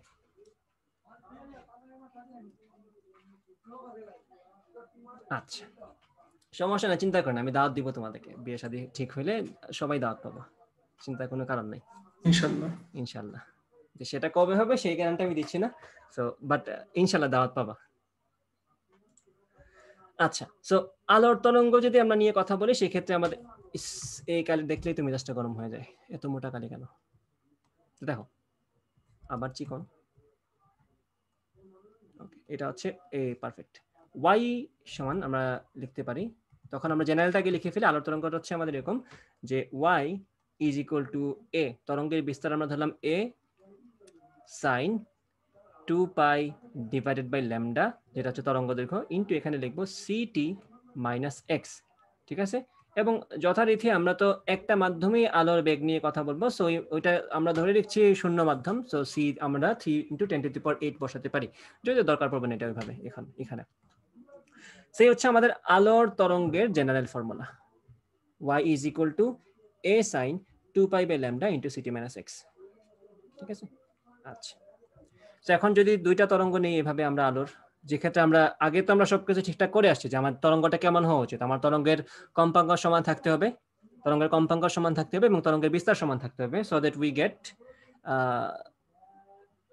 Understandable patterns. ঠিক আছে, তো আমরা প্রথমটা লিখবো a sin 2 pi by lambda into ct minus একটাকে বলবো x1, আবার এখানে আমরা y2 সমান বলবো a sin 2 pi by lambda into ct minus x2। এখানে পার্থক্য শুধুমাত্র ওই পথের মধ্যে আমরা রাখবো, কারণ দুইটা সোর্স থেকে যখন আলো আসবে কোন একটা পার্টিকুলার পয়েন্ট, যেটা ছিল আমরা ধরছিলাম আগের ক্লাসগুলোতে পি পয়েন্ট, তো ওই পি পয়েন্টে দুইটা তরঙ্গ থেকে, দুইটা সোর্স থেকে যখন তরঙ্গ আসবে, they will have path length difference, অর্থাৎ তাদের অতিক্রান্ত পথের মধ্যে পার্থক্য থাকবে, এবং according to that they will have phase difference. ঠিক আছে, পথের পার্থক্যের জন্য তাদের মধ্যে ফেজের পার্থক্য তৈরি হবে। ইভেনচুয়ালি তাদের মধ্যে কিন্তু কোনো ধরনের ওই রকম পার্থক্য নাই, তাদের তরঙ্গ সেম, তরঙ্গ বিস্তার সেম, তাদের তরঙ্গ দৈর্ঘ্য সেম, তাদের কম্পাঙ্ক সেম, সবকিছু সেম, জাস্ট তাদের মধ্যে আমরা পথের পার্থক্য তৈরি করছি, সো তারা দশার পার্থক্য প্রডিউস করছে। আর দশার পার্থক্য প্রডিউস হচ্ছে দেখি আমরা বিভিন্ন ধরনের প্যাটার্ন পাচ্ছি, কোনো জায়গায় আমরা পাচ্ছি গঠনমূলক ব্যতিচার, কোনো জায়গায় পাচ্ছি আমরা ধ্বংসাত্মক ব্যতিচার। ওকে, সো মাথায় রাখবে এই জিনিসটা। এবং আমাদের সুসংগত উৎস তৈরি করার অপশন কি? সুসংগত উৎস মানে কি? কম্পাঙ্ক সেম হতে হবে, কম্পাঙ্ক সেম করার উপায়, এবং বিস্তারও সেম হতে হবে, না হলে আমরা অন্ধকার পাবো না আবার। ঠিক আছে, বিস্তার সেম হতে হবে এবং কম্পাঙ্ক সেম হতে হবে, অর্থাৎ c by lambda must be constant, c by lambda অর্থাৎ আমাদের যে কম্পাঙ্ক ইট মাস্ট বি কনস্ট্যান্ট, এটাও কনস্ট্যান্ট হবে মাধ্যম যদি সেম থাকে, আর সোর্স যদি একই থাকে। মাথায় রাখবা তরঙ্গ দৈর্ঘ্যটা কিন্তু সোর্সের উপর ডিপেন্ডেন্ট, তাই না? তোমার এক এক সোর্সের তরঙ্গ দৈর্ঘ্য এক এক রকম, তাহলে তোমার যদি সোর্সটা একই রাখো সেই ক্ষেত্রে কিন্তু তুমি কম্পাঙ্ক মাস্ট সেম পাচ্ছ। ঠিক আছে, কারণ সোর্স যদি সেম থাকে কম্পাঙ্ক কখনোই চেঞ্জ হবে না। সো আমরা এই সেম সোর্স কিভাবে প্রডিউস করতে পারি? আমরা সেম সোর্স প্রডিউস করতে পারি, মানে একই কম্পাঙ্ক আমরা কিভাবে প্রডিউস করতে পারি? আমরা সোর্স ইউজ করবো একটাই, বাট সেটাকে সিস্টেম করে দুইটা সোর্স বানিয়ে দিব, যেটা আমরা ডাবল স্লিট দিয়ে করে থাকি, যেটা তোমরা ইয়ং এর ডাবল স্লিট এক্সপেরিমেন্টে পড়ে থাকবা। ঠিক আছে, এটা ছিল ইয়ং এর ডাবল স্লিট এক্সপেরিমেন্ট, এবং এই এক্সপেরিমেন্টটা ফিজিক্সের ওয়ান অফ দ্য জোসেস্ট এক্সপেরিমেন্টগুলোর মধ্যে একটা। ঠিক আছে, ওয়ান অফ দ্য জোসেস্ট, এটা নিজস্ব শব্দ আমার, জোসেস্ট। তো নিজ দায়িত্বে নিজের ডিকশনারিতে এড করতে পারো, বাদ দিতে পারো, কোনো সমস্যা নেই। হ্যাঁ, সো এক্সপেরিমেন্ট নিয়ে বেশি কথা বলবো না, আমরা ইতে যাই। যে ধরো স্লিট বলতে যে জিনিসটা বোঝায়, এই যে স্লিট, স্লিট এটার বাংলা হচ্ছে চির, স্লিটের বাংলা হচ্ছে চির। সো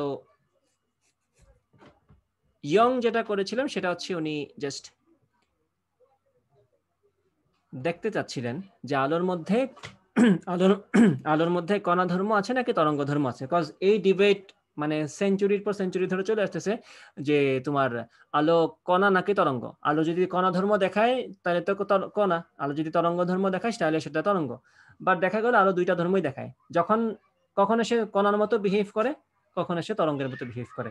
এই যে বিহেভিয়ারটা, এই বিহেভিয়ারটা এক্স্যাক্টলি আমরা পানির ক্ষেত্রে যেরকম বিহেভিয়ার দেখতেছিলাম, আলোর ক্ষেত্রে এক্স্যাক্টলি সেম বিহেভিয়ার আমরা দেখতে পারি।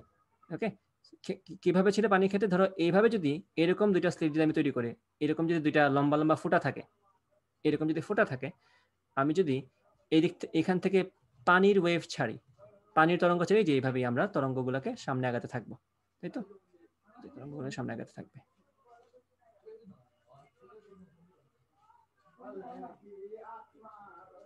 যেভাবে সামনে আগাতে থাকবে, যেভাবে সামনে আগাতে থাকবে।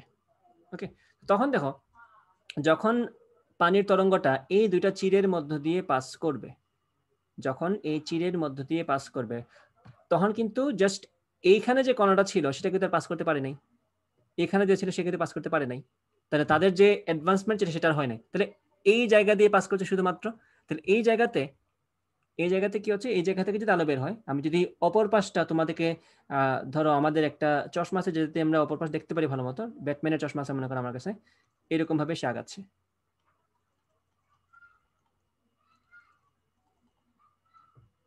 এই যে সামনে আমার চলে আসছে এখানে, এইভাবে সে আগাতে থাকবে সামনের দিকে। ওকে, আর same goes for this slit also, এই স্লিটের ক্ষেত্রে এভাবে আগাতে থাকবে, এই যে এইভাবে। এখানেও সেম কথা, লাইনের সাথে লাইন মিললে সমদশা, লাইনের সাথে ডট মিললে বিপরীত দশা। আঁকতে পারিনি পারফেক্টলি, বাট এইরকম কাহিনী হবে, তুমি এইভাবেই দেখতে পাবে। তুমি যদি এখানে একটা পর্দা রেখে দাও, তো পর্দায় গিয়ে তো লাইনের সাথে লাইন যেখানে মিলিত হবে সেখানে তুমি দেখবা পানির তরঙ্গ, পানির সমদশা, সেখানে তুমি দেখবা সে একটা উঁচা তরঙ্গ নিয়ে বাড়ি মারছে। উঁচা তরঙ্গ দিয়ে যদি বাড়ি মারে, পানির হিসেবে চিন্তা করো, তাহলে পানির ঢেউটা একটু উঁচা জায়গায় পর্যন্ত থাকবে, অর্থাৎ এখানে উঁচু একটা অংশ পর্যন্ত ভিজে যাবে। আর আরেক জায়গায় দেখবা বিপরীত দশা, সেখানে পানির তলটা সমান থাকবে, তাহলে এই জায়গাটা কম ভিজবে। আবার আরেক জায়গায় গিয়ে দেখবে বেশি ভিজছে, আরেক জায়গায় গিয়ে দেখবা নিচের দিকে গিয়ে তারপরে ভিজছে, কারণ এই জায়গাতে পানি আসেনি, কারণ ওটার বিস্তার নিচের দিকে ছিল। তো এইরকম তুমি কন্টিনিউয়াসলি পানির যে তরঙ্গের যে ওই পর্দাতে গিয়ে যে সে বাড়ি মারবে, সেই বাড়িটাকে যদি তুমি সামহাউ ডিটেক্ট করে রাখতে পারো, সেই ক্ষেত্রে তুমি এরকম প্যাটার্ন পাবা যে কোনো জায়গায় এরকম, এটাকে তুমি আলো বলো, কোনো জায়গায় এরকম, সেটাকে তুমি আরেকটা আলো বলো, বা যে জায়গায় কিছু নাই সেটাকে তুমি অন্ধকার বলো। মানে যে জায়গায় ডটের সাথে এই মিলিত হয়েছে সেই জায়গাটা সমান পাবে, ফ্ল্যাট। এই যে এই জায়গাটা, এটা হচ্ছে তোমার অন্ধকার, এটাকে তুমি অন্ধকার বলে ফেলো, এটাকে আলো বলো। ওকে, সো আলো অন্ধকার এরকম একটা তুমি প্যাটার্ন পাচ্ছ। আলো মানে গঠনমূলক ব্যতিচার, আর অন্ধকার মানে ধ্বংসাত্মক ব্যতিচার, কারণ এখানে বিস্তার সমান হতে বাধ্য, কারণ সোর্স আমার এখানে একটাই। ওকে, সো এই এক্সপেরিমেন্টটা আলোর ক্ষেত্রে যখন করা হলো, যেহেতু আমরা আলোকে ফোটনের অনেকগুলা প্যাকেটের ফ্লো হিসেবে ধরতে পারি, আলো যেহেতু প্যাকেট করে ছড়াই, তো সেটাকে আমরা কণা হিসেবে যদি চিন্তা করি, তাহলে আমরা ধরে রাখতে পারি যদি আমি এদিকে মার্বেল ছুড়ি, থাকি কন্টিনিউয়াসলি, মার্বেল ছুলে যে ঘটনা ঘটার কথা সেটা হচ্ছে, মার্বেল তো আর তোমার মনে করো তরঙ্গের মতো যাচ্ছে না, মার্বেল সোজা এই ফাঁকফুকর দিয়ে যাবে, তো সে সোজা এইখানে গিয়ে আঘাত করবে। তুমি এইখানটাতে প্যাটার্ন পাবা, মার্বেলের উপর দিয়ে যাবে কিছু, মার্বেল নিচে দিয়ে এইভাবে যাবে, তুমি এই বরাবর একটা প্যাটার্ন পাবে। হয়তো দুই একটা বাড়ি মরি খেয়ে এইভাবে আসবে, সামান্য এদিক সেদিক হবে, বাট তুমি ওভারঅল এই রিজনের মধ্যে মার্বেল গুলাকে পাবা। আবার অপর দিকে যে মার্বেল গুলা যাবে, এখানে তুমি এই পাশটাতে একটা প্যাটার্ন পাবে এইভাবে, এরকম। বাট আলোকে কণা বলার এখানে সুযোগ থাকলো না, যখন আলো দিয়ে সেম এক্সপেরিমেন্ট করা হলো, দেখা গেল যে আলোটা এক্স্যাক্টলি পানির ক্ষেত্রে যে ধর্মটা দেখার কথা সেটা আলোর ক্ষেত্রে দেখা গেল। সো উইদাউট এনি ডাউট আলো plays a role as a wave, ঠিক আছে। বাট আলো দুইটা ধর্মই দেখায়, কখনো আবার আলো আবার ফোটনের মতো কাজ করে, আলো তরঙ্গ না, কখনো আবার আলো একটা কণার মতো কাজ করে। এবং সবচেয়ে এখানে ইম্পর্টেন্ট কথা হচ্ছে এখানে অবশ্য এই কথা আসবে না, সেটা হচ্ছে ইলেকট্রনের এই ডুয়ালিটি ইলেকট্রনের মধ্যেও আছে। ইলেকট্রনের মধ্যেও এই দ্বৈত ধর্ম আছে, যে ইলেকট্রনকে তো নর্মালি আমরা মানে কণা হিসেবেই চিন্তা করে থাকি, বা ইলেকট্রনকে আমরা কল্পনাই করে থাকি এটা কণা, যে দৌড়াচ্ছে বা যে কন্টিনিউয়াসলি ঘুরছে। সো যখন তুমি ইলেকট্রন শুট করে এদিকে, তুমি মনে করো একটা স্পেশাল থ্রোয়ার নিয়ে আসো অথবা স্পেশাল একটা গান নিয়ে আসো যেটা দিয়ে তুমি ইলেকট্রন শুট করতে পারো। তুমি যখন ইলেকট্রন শুট করবা, you will expect something like the marble.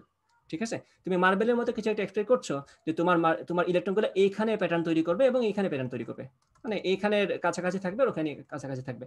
But সবচেয়ে আশ্চর্যের ব্যাপার হচ্ছে যখন ইলেকট্রন দিয়ে সেম এক্সপেরিমেন্ট করা হলো, দেখা গেল ইলেকট্রনটা এক্স্যাক্টলি এরকম, পানির ক্ষেত্রে যে প্যাটার্ন ছিল, আলোর ক্ষেত্রে যে প্যাটার্ন ছিল, এক্স্যাক্টলি এরকম প্যাটার্ন তৈরি করছে। অর্থাৎ একটা রিজনে মানে ইলেকট্রন যদি কণা হয়ে থাকতো বা কণার মতো যদি তার বিহেভিয়ার থাকতো, সেক্ষেত্রে কিন্তু এরকম বৈশিষ্ট্য তার দেখানোর কথা না। সে কিন্তু এরকম বৈশিষ্ট্য দেখায়, যে অর্থাৎ সে তরঙ্গের মতো বিহেভিয়ার করছে। তরঙ্গের ক্ষেত্রে যে প্যাটার্ন তৈরি হয়েছিল, ইলেকট্রনের ক্ষেত্রে এক্স্যাক্টলি সেম ঘটনা ঘটছে। তো সেটা আমরা অন্য ক্লাসে হয়তো দেখবো। আজকে ক্লাস মানে এই ক্লাসের টপিকের মতো ইলেকট্রনের বৈশিষ্ট্য আসবে না, ইলেকট্রনের ডুয়ালিটি আসলে এখানে নাই। তো আমরা এটা নিয়ে কথা না বলি, আলো নিয়েই থাকি। ঠিক আছে, সো আলোর ক্ষেত্রে আমরা দেখতে পারি যে একটা তৈরি হয়, আলো অন্ধকার আলো অন্ধকার আলো অন্ধকার একটা প্যাটার্ন তৈরি হয়, এবং এই জিনিসটার নামই হচ্ছে, তুমি কি বলতে পারো এটাকে, ইন্টারফারেন্স অফ লাইট বা আলোর ব্যতিচার। তো এই যে ডাবল স্লিট এক্সপেরিমেন্টের মাধ্যমে আলোর তরঙ্গদৈর্ঘ্য করা হলো, সেটা হচ্ছে একটা রিভলিউশনারি তোমার এবং সেটা দিয়ে তোমার ইলেকট্রনকে যখন করা হলো, সেটাই কিন্তু তোমার কোয়ান্টাম মেকানিক্সের ওয়ান অফ দ্য ফান্ডামেন্টাল মানে ব্রেক থ্রু বলতে পারো, যেটা হচ্ছে ওই যে তোমার ইলেকট্রনের যে ডুয়ালিটি দেখা গেল, সেটা হচ্ছে কোয়ান্টাম মেকানিক্সের one of the fundamental breakthrough. ঠিক আছে, ইলেকট্রনের এই ডুয়ালিটিটা, যেটা নিয়ে আমি আলোচনা করি নাই, জাস্ট আইডিয়া দিয়েছি। ওকে, আচ্ছা ভাই এক্সপেরিমেন্টটা একটু শর্ট, মানে একটু শর্টে বলবেন। আমি তো শর্টেই বললাম, আর কত শর্টে বলবো? মানে কোন এক্সপেরিমেন্টটা? নেট কানেকশন একটু ই হয়ে গেছিল তো, আনস্টেবল হয়েছিল, একটু বুঝতে পারি। ইলেকট্রনের অংশটা নাকি আলোর অংশটা? আলোর অংশটা ভাই। আলোর অংশটা। তো আলোর অংশের ক্ষেত্রে যেটা হচ্ছে, আলো যখন আমি ছাড়বো, আমার তো বাইতো এখানে আরেকটা কথা বলা দরকার, সেটা হচ্ছে আমরা আলোগুলাকে কিন্তু সমান্তরাল ভাবে পাঠাবো আমরা। তো সমান্তরাল আলো কিভাবে তৈরি করবো একটু খেয়াল করবা। আমি এই যে চিত্রটা আঁকছিলাম, এটা কিন্তু 3 ডাইমেনশনাল ভিউ ছিল। তুমি যদি এই 3 ডাইমেনশনাল ভিউকে আমি যদি এখন এইভাবে দেখতে থাকি, ধর আমি যদি এই জিনিসটাকেই উপর থেকে দেখতে থাকি, সেক্ষেত্রে কি হবে? আমি যদি এই জিনিসটাকে উপর থেকে পর্যবেক্ষণ করতে চাই, তখন দেখব এই যে উপর থেকে যদি আমি দেখি, তখন আমি আসলে এরকম একটা সিচুয়েশন দেখতে পারবো, যে আমার উপর থেকে দেখছি, কিন্তু মাথায় রাখবা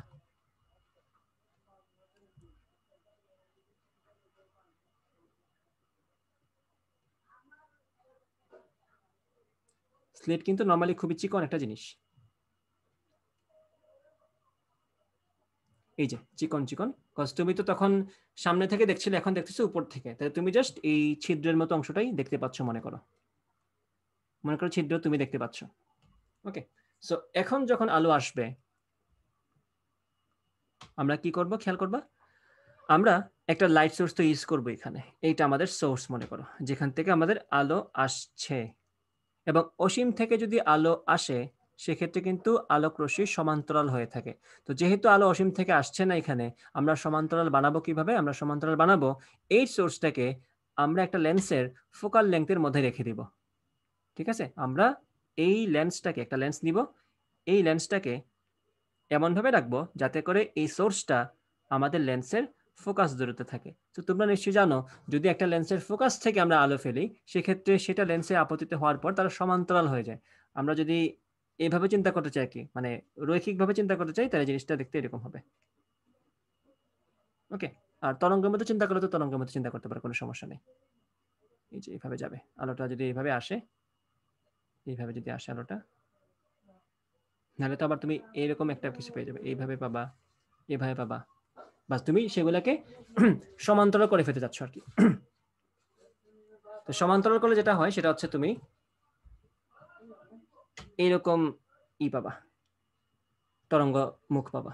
কারণ অসীম থেকে যে আলোগুলো আসে, খেয়াল করবা, অসীমকে এত কাহিনী করে নিয়ে আসার মানে কি আসলে? অসীম সোর্স থেকে যদি আমার কাছে আলো আসে, ওই তরঙ্গ মুখগুলা সমান্তরাল হয়ে থাকে। কেন সমান্তরাল হয়ে থাকে একটু খেয়াল করবা, কারণ অসীম থেকে আলো আসছে, তো মনে করি হচ্ছে সোর্স, অনেক দূর থেকে যেহেতু আলো আসছে, তোমার এক্সপেরিমেন্ট কিন্তু খুব ছোট জায়গা নিয়ে। সো অসীম থেকে যখন আলো আসবে, তুমি কিন্তু একটা বিশাল তরঙ্গ মুখের একটা ছোট অংশ নিয়ে আলোচনা করছো, তাহলে তোমার আলোচনা আছে জাস্ট এতটুকু নিয়ে।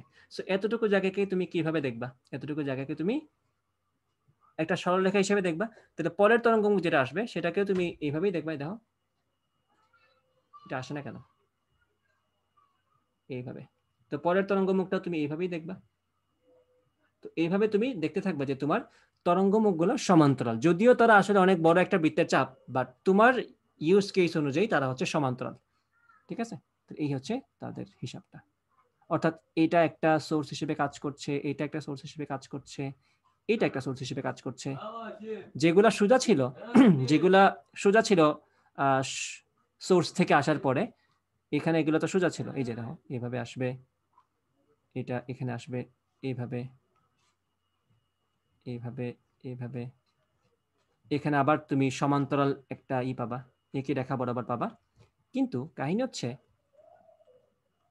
যে এখানে আস্তে আস্তে সবকিছু সুন্দর সুন্দর ছিল, বাট যখনই তুমি এখানটাতে আসছো, যখন তুমি স্থির আসছো, তাহলে খেয়াল করো এখানে কিন্তু তুমি অনেকটুকু আলোই কিন্তু আর পাস করতে পারছে না। এই আলোগুলো কিন্তু এখানে পাস করছে না, এখানে যে আসছে সে কিন্তু পাস করছে না, এখানে যে আসছে সে কিন্তু পাস করছে না। তাহলে তার সাথে মিলে যাওয়ার জন্য কিন্তু তোমার কাছে তোমার কাছে কোনো সোর্স নাই। তুমি এখন সুন্দরভাবে গুল এখন পাচ্ছ, কিন্তু এখন কিন্তু তুমি গুলই পাবা। ঠিক আছে, তো যে আলোগুলো একটাকে সোজা ছিল সেগুলো কিন্তু এখন বাঁকা হয়ে যাবে এখন, কারণ তোমার এখন নতুন দুইটা সোর্স হয়ে গেছে, এবং এগুলো অসীম থেকে আসছে এরকম ফিল পাবা না তুমি, এগুলা নর্মাল সোর্স হিসেবে কাজ করবে এইভাবে। সো এখন তুমি অন্ধকার পাবা, আলো পাবা, এইভাবে চলতে থাকবে তোমার, এবং তুমি দেখবা, তো আমি যদি পারফেক্টলি আঁকতে পারতাম তাহলে ভালো হতো। তুমি দেখবা যে সমাধান সম্পন্ন এই যে এগুলো যদি যাও, তুমি এইভাবে আগাতে থাকবা, তুমি এইভাবে পাবা একটা, ধরো এইভাবে একটা পাবা, একদম মাঝখান দিয়ে তুমি দেখতে পারবা যে একদম তুমি সমাধান মানে এখানে আসা, যদি তোমার এখানে পর্দা থাকে তুমি দেখতে পারবে এখানে সমদশায় মিলিত হয়েছে, তুমি এখানে একটা উজ্জ্বল পাবা। তুমি এদিকে মনে করো সবগুলা সমদশায় পাচ্ছিলে, এখান থেকেও যে যা ছিল এখান থেকে তাই ছিল, ওকে। আবার এখান থেকে যা ছিল ওইটার জন্য তাই ছিল।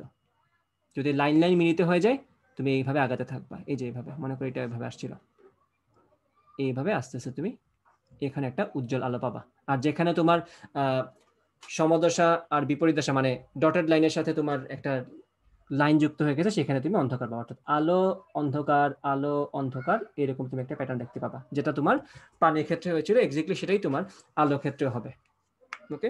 আর এখানে এট দ্য সেম টাইম আমরা কিন্তু আরেকটা এক্সপেরিমেন্ট করে ফেললাম, উইচ ইজ আলোর অপবর্তন। তোমরা মানে অনেকে আবার ইন্টারফারেন্স আর অপবর্তন বা ডিফ্রাকশনকে দুইটা আলাদা জিনিস, মানে এই দুইটাকে পরস্পর বিপরীতমুখী জিনিস হিসেবে ধরে নেয়।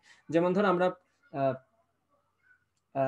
কি বলতে পারি এটাকে, এভাবে ধরো দুইটা বিপরীতমুখী দুইটা যদি আমরা ঘটনা নিয়ে কথা বলি, যেমন ধরো এক্স রে এবং ফটো ইলেকট্রিক এফেক্ট, এই দুইটা পরস্পর বিপরীত ঘটনা। একটাতে কি করা হয়, একটাতে হচ্ছে ইলেকট্রন ফেলা হয়, সো সেখান থেকে আলো নির্গত হয়, that is called X ray. R আরেকটাতে photo electric যে এফেক্টটা, সেটাতে আমরা আলো ফেলি, সেখান থেকে ইলেকট্রন নির্গত হয়। So they are reverse of each other, এই দুইটা পরস্পর বিপরীত ঘটনা। কিন্তু ইন্টারফারেন্স আর ডিফ্রেকশন, বাংলায় বললে ব্যতিচার এবং অপবর্তন, এই দুইটা কিন্তু এইরকম দুইটা বিপরীত দুইটা ঘটনা না। অপবর্তন মানে বইয়ে যেভাবে এগুলাকে দেয়া আছে সেটা দেখে মনে হয় যে ইন্টারফারেন্স এক জিনিস, অপবর্তন মানে ঠিক তার উল্টা একটা জিনিস। কিন্তু যে লেখাগুলা তোমার ব্যতিচার টাইটেলের ভিতরে লেখা আছে, সেখানেও তোমার অপবর্তন হয়। আর যে লেখাগুলা তোমার অপবর্তনের টাইটেলের ভিতরে আছে, সেখানেও তোমার ইন্টারফারেন্স হয়। অর্থাৎ অপবর্তন আর ব্যতিচার আসলে একই সাথে ঘটে থাকে। অপবর্তন মানে হচ্ছে বেন্ডিং অফ লাইট, আলোর বেঁকে যাওয়া, আর ব্যতিচার হচ্ছে আলোর উপবর্তন। সো বেন্ডিং অফ লাইট তখনই ঘটে যখন আলো উপরিপাতিত হয়, আর উপরিপাতন যখন হয় তখন অটোমেটিক্যালি বেন্ডিং হয়ে যায়। ঠিক আছে, থিওরিটিক্যাল কথাবার্তা বললাম যাতে তোমাদের কনসেপ্টগুলো ক্লিয়ার থাকে। আচ্ছা, এই জায়গাটা কতটুকু মাথার উপর দিয়ে গেছে একটু বলো তো। এটা বুঝছি, ব্যতিচার আর অপবর্তনটা আরেকবার। ব্যতিচার অপবর্তন আগে বলতেছি, দেখো আমি ইংলিশ লিখতেছি, at the same time Bangla লিখবো। ব্যতিচার, এটার ইংলিশ হচ্ছে ইন্টারফারেন্স। ঠিক আছে, ইন্টারফারেন্স, ব্যতিচার হচ্ছে তোমরা ইন্টারফারেন্স শব্দটার সাথে ভালোভাবে পরিচিত। ইন্টারফেয়ার মানে করা মানে কি একটার উপর একটা সুপারপোজ করা অথবা উপরিপাতিত হয়ে যাওয়া, দ্যাট ক্রিয়েটস ইন্টারফারেন্স। আর অপবর্তন যে টার্মটা আছে সেটার নাম হচ্ছে ডিফ্রেকশন। দেখো নামের মধ্যে কিন্তু তেমন কোনো মিল নেই বা বৈপরীত্য নেই নামের মধ্যেও, দুইটা আলাদা আলাদা দুটা জিনিস। অপবর্তনের এটাকে যদি আমি ইংলিশ করি বা বাংলা করি, ভেঙে যদি লিখি সেটা হবে বেন্ডিং অফ লাইট। ওকে, আর এটা হচ্ছে ইন্টারফারেন্স, তো ইন্টারফারেন্স অফ লাইট, বা আমি এটাকে বাংলা করে যদি বলি তাহলে এটা হবে আলোর উপরিপাতন।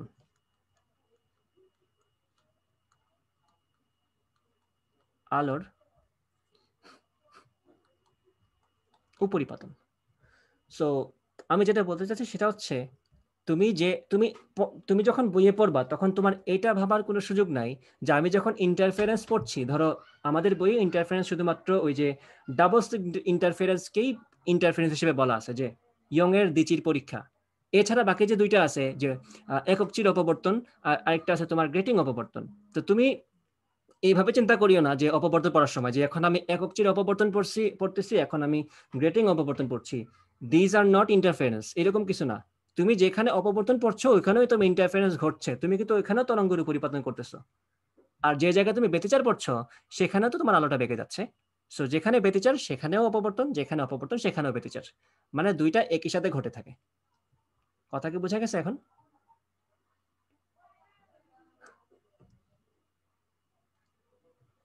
নীরব কেন?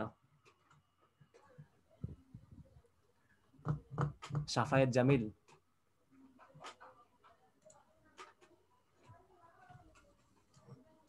আরিফ শাহরিয়ার ক্লাসে আছো? জি ভাই আছি। তুমি কি কথা বুঝছো আমার? ব্যতীতের অপবর্তনটা মানে কোনটা কি জিনিস ওটা এক্স্যাক্টলি বুঝাতে পারছি। আচ্ছা আমি বলি। সো কোনটা কি জিনিস সেটা তো আমরা লিখে দিলাম, এই যে এখানে দেখো। আমরা তো মানে গত ক্লাস থেকেই ব্যতিচারই পড়তেছি তাই না? অন্য তরঙ্গের হ্যাঁ, ক্ষেত্রে ব্যতিচারই তো পড়তেছি তাই তো? সো হ্যাঁ, ব্যতিচারের ওই সাথে যে আমরা একটা পরিচিত। আরেকটার সাথে মিলে হচ্ছে যে পিক হয় আবার হুম, লোয়েস্ট পয়েন্ট হয়, ওগুলো হচ্ছে ওইসব তো আমরা ব্যতিচার। তরঙ্গ চ্যাপ্টার থেকে পড়ে আসতেছি, ইন্টারফারেন্স হ্যাঁ, বা পরিপাতন। অপবর্তন বলতে বোঝায় যে আমাদের বেন্ডিং অফ লাইট বা আমাদের তরঙ্গটা মনে করে যাচ্ছিল এইভাবে, সবাই মনে করে এইভাবে যাচ্ছিল, হঠাৎ করে দেখলা তারা এইভাবে যাওয়া শুরু করছে, মানে কেউ কেউ এদিকে যাচ্ছে আবার কেউ কেউ এদিকে যাচ্ছে, এই যে কেউ কেউ অন্যদিকে চলে যাচ্ছে সেই জিনিসটার নাম হচ্ছে বেন্ডিং, এবং এটাকে বলা হয় অপবর্তন। তো অপবর্তন যখন আমরা পড়ব তখন আমরা এই পার্থক্যটা আবার আলাদাভাবে বোঝার চেষ্টা করব, ঠিক আছে? কিন্তু আমি এটা বলতে চাচ্ছি যে যখন আমরা ব্যতিচার পড়ছি তখনই কিন্তু ওইটার ভিতরে অপবর্তন আছে। এই যে দেখো আমাদের আলোগুলা, ধরো এই যে এখানটাতে আমাদের আলোগুলা অসীম থেকে আসছে না, এখানে তারা তো বিহেভ করছে যে তারা অসীম থেকে আসছে তাই না? যেহেতু জি তারা ভাই। সমান্তরাল হয়ে গেছে, যেহেতু তারা সমান্তরাল, তারা হচ্ছে অসীম থেকে আসছে আলো, তারা সমান্তরাল, ওকে ফাইন। কিন্তু এইখানে যখনই আসছে তখন কিন্তু দেখো তাদের গতিপথটা এরকম হয়ে গেছে, যে লব্ধি যে তরঙ্গটা সেটা কিন্তু এরকম যাচ্ছে, এই যে এরকম ভাবে যাচ্ছে। অর্থাৎ এই যে ঘটনাগুলো ঘটলো এটা কিন্তু আলোর বেঁকে যাওয়া, এটাকেই আলোর বেঁকে যাওয়া বলা হয়ে থাকে, ঠিক আছে? জি দেখো ভাই, আমার সবাই clear। সবাই যদি সোজা সোজা যায় তাহলে তো আর অপবর্তন, তাহলে তো আর উপরিপাতন হবে না, সবাই যার যার মধ্যে যেতে থাকবে, এইভাবে যেতে থাকবে, ঠিক আছে? আর বেঁকে না গেলে তো আসলে উপরিপাতন হয়ে লাভ নাই, মানে পথের পার্থক্য তৈরি হতে হবে। তো সে পথের পার্থক্য আমরা এই চিরের মাধ্যমে তৈরি করে থাকি, সমস্যা নেই। আবার যখন আমরা অপবর্তন পড়বো আলাদাভাবে তখন আবার ক্লিয়ারলি বুঝতে পারবা, সমস্যা নেই। সো এই হচ্ছে ইয়ং এর ডাবল স্লিট এক্সপেরিমেন্ট ছিল, যে আমরা খুবই ক্ষুদ্র ছিদ্রের মধ্য দিয়ে আলো পাস করব, এবং সেক্ষেত্রে দুইটা যদি আমাদের ছিদ্র থাকে সেক্ষেত্রে আমরা যে পর্দাটা সামনে টানিয়ে রাখবো সেই পর্দার মধ্যে আমরা সিরিয়ালি আলো অন্ধকার আলো অন্ধকার আলো অন্ধকার এইভাবে দেখতে থাকবো। তো সেটার নাম হচ্ছে ইন্টারফারেন্স প্যাটার্ন অথবা ব্যতিচার ঝালর। ওইটাকে ইন্টারফারেন্স প্যাটার্ন বলে বা ব্যতিচার ঝালর বলে, ঠিক আছে? আচ্ছা,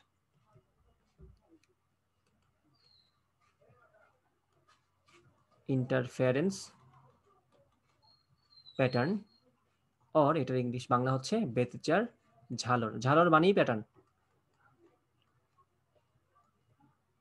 এই যে এটা। তো এখন আমি যদি এটার চিত্র একটু ভালো মতো আঁকি,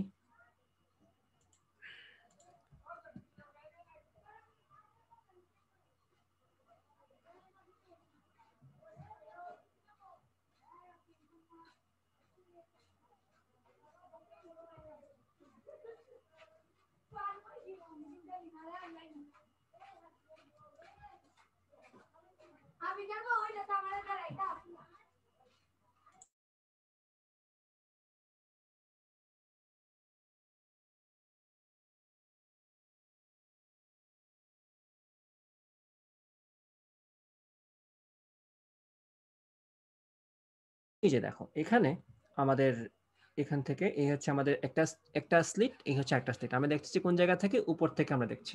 ওকে, এখন আমি ডিরেক্ট তোমার আর তরঙ্গের মতো আঁকবো না, এখন আমি ডিরেক্ট রশ্মি চিত্রে চলে যাব। আমি এখন লাইন টেনে আলো দেখাবো, ঠিক আছে? তো আমরা এটাকে বলবো স্লিট 1, এটাকে আমরা বলবো স্লিট 1। আগে বলছিলাম সোর্স 1, এখন বলতেছি স্লিট 1, কজ এখন স্লিট 1 আর স্লিট 2 দুইটা সোর্স হিসেবে কাজ করবে, ঠিক আছে? এবং এখান থেকে তো আলো আসবে, একটা সোর্স থেকে আলো আসবে, আলো এসে এখানে দুইটা সোর্সে বিভক্ত হয়ে যাবে। সো আমরা আর পিছনের সোর্স নিয়ে চিন্তা ভাবনা না করি, আমরা জাস্ট এখন স্লিট 1 এবং স্লিট 2 থেকে বের হওয়া আলো নিয়ে কথা বলবো। এদের বৈশিষ্ট্য হচ্ছে এই স্লিট 1 এবং স্লিট 2 থেকে যে আলোটা আসবে তাদের বিস্তার সমান হবে, তাদের কম্পাঙ্ক সমান হবে, এবং ডেফিনেটলি যেহেতু আলোর বেগ সমান তাদের তরঙ্গ দৈর্ঘ্য সমান হবে, cause they are coming from the same source. মানে অরিজিনালি তারা কিন্তু সেম সোর্স থেকে আসছে, ঠিক আছে? সো তাদের সবকিছু সেম কনস্ট্যান্ট থাকবে এগুলা। এটা মুছে না কেন, থাক। এখন দেখো আমি স্লিট দুইটার মধ্যবর্তী যে দূরত্ব, সেই দূরত্বকে আমরা বলবো, এটাকে বলবো আমরা ডি। স্লিট দুইটার মধ্যবর্তী যে দূরত্ব সেটাকে আমরা বলবো স্মল ডি। ওকে, আবার স্লিট থেকে আমাদের যে পর্দা আছে, মানে যে জায়গায় আমরা প্যাটার্ন মানে প্রজেক্ট করব, সেই জায়গাটার দূরত্ব হচ্ছে আমাদের ক্যাপিটাল ডি, স্লিটের লেভেল থেকে আর কি। ওকে, এটা হচ্ছে আমাদের ক্যাপিটাল ডি, যে এটা হচ্ছে আমাদের ক্যাপিটাল ডি। ওকে, আচ্ছা, এখন আমরা একটা কাজ করি। স্লিট 1 থেকে তো আলো আসবে, স্লিট 2 থেকেও তো আলো আসবে। স্লিট 2 থেকে আসা আলো সব দিকেই যাবে, যেহেতু তরঙ্গ সব দিকে যাওয়াটাই তার ধর্ম, সে সব দিকে যাবে, সে এদিকেও যাবে, সে এদিকেও যাবে, সে মানে সব জায়গাতেই তোমার স্লিট 1 থেকে আসা আলো পৌঁছাবে, এটাতে কোনো ডাউট নেই। আচ্ছা, ফাইন। এখন আমরা একটা কাজ করি, আমরা ডি যে দৈর্ঘ্যটা আছে এই দৈর্ঘ্যের ঠিক মধ্যবিন্দুটা পিক করি। আমরা এর ঠিক মাঝখানটা পিক করলাম, ধরো আমি আন্দাজে এটাই আঁকলাম, এটা হচ্ছে তার মধ্যবিন্দু। ওকে, এখন আমরা যেটা করব সেটা হচ্ছে এই মধ্যবিন্দু থেকে আমি একটা লাইন টানি এই পর্যন্ত, লম্ব টানলাম আমরা একটা, মনে করো। ওকে, লম্ব টানলাম। লম্ব টানার পরে আমরা যেটা করলাম সেটা হচ্ছে আমরা কালার চেঞ্জ করে দিই একটু। ধরো আমি স্লিট 1 থেকে একটা লাইন টেনে নিয়ে আসলাম এখানে। আরে কি একটা অবস্থা। ওকে,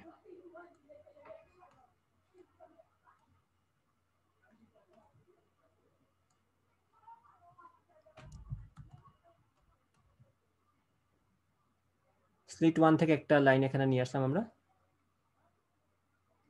এই যে এখানে আসলো। আবার স্লিট 2 থেকে একটা নিয়ে আসবো এখন, এই যে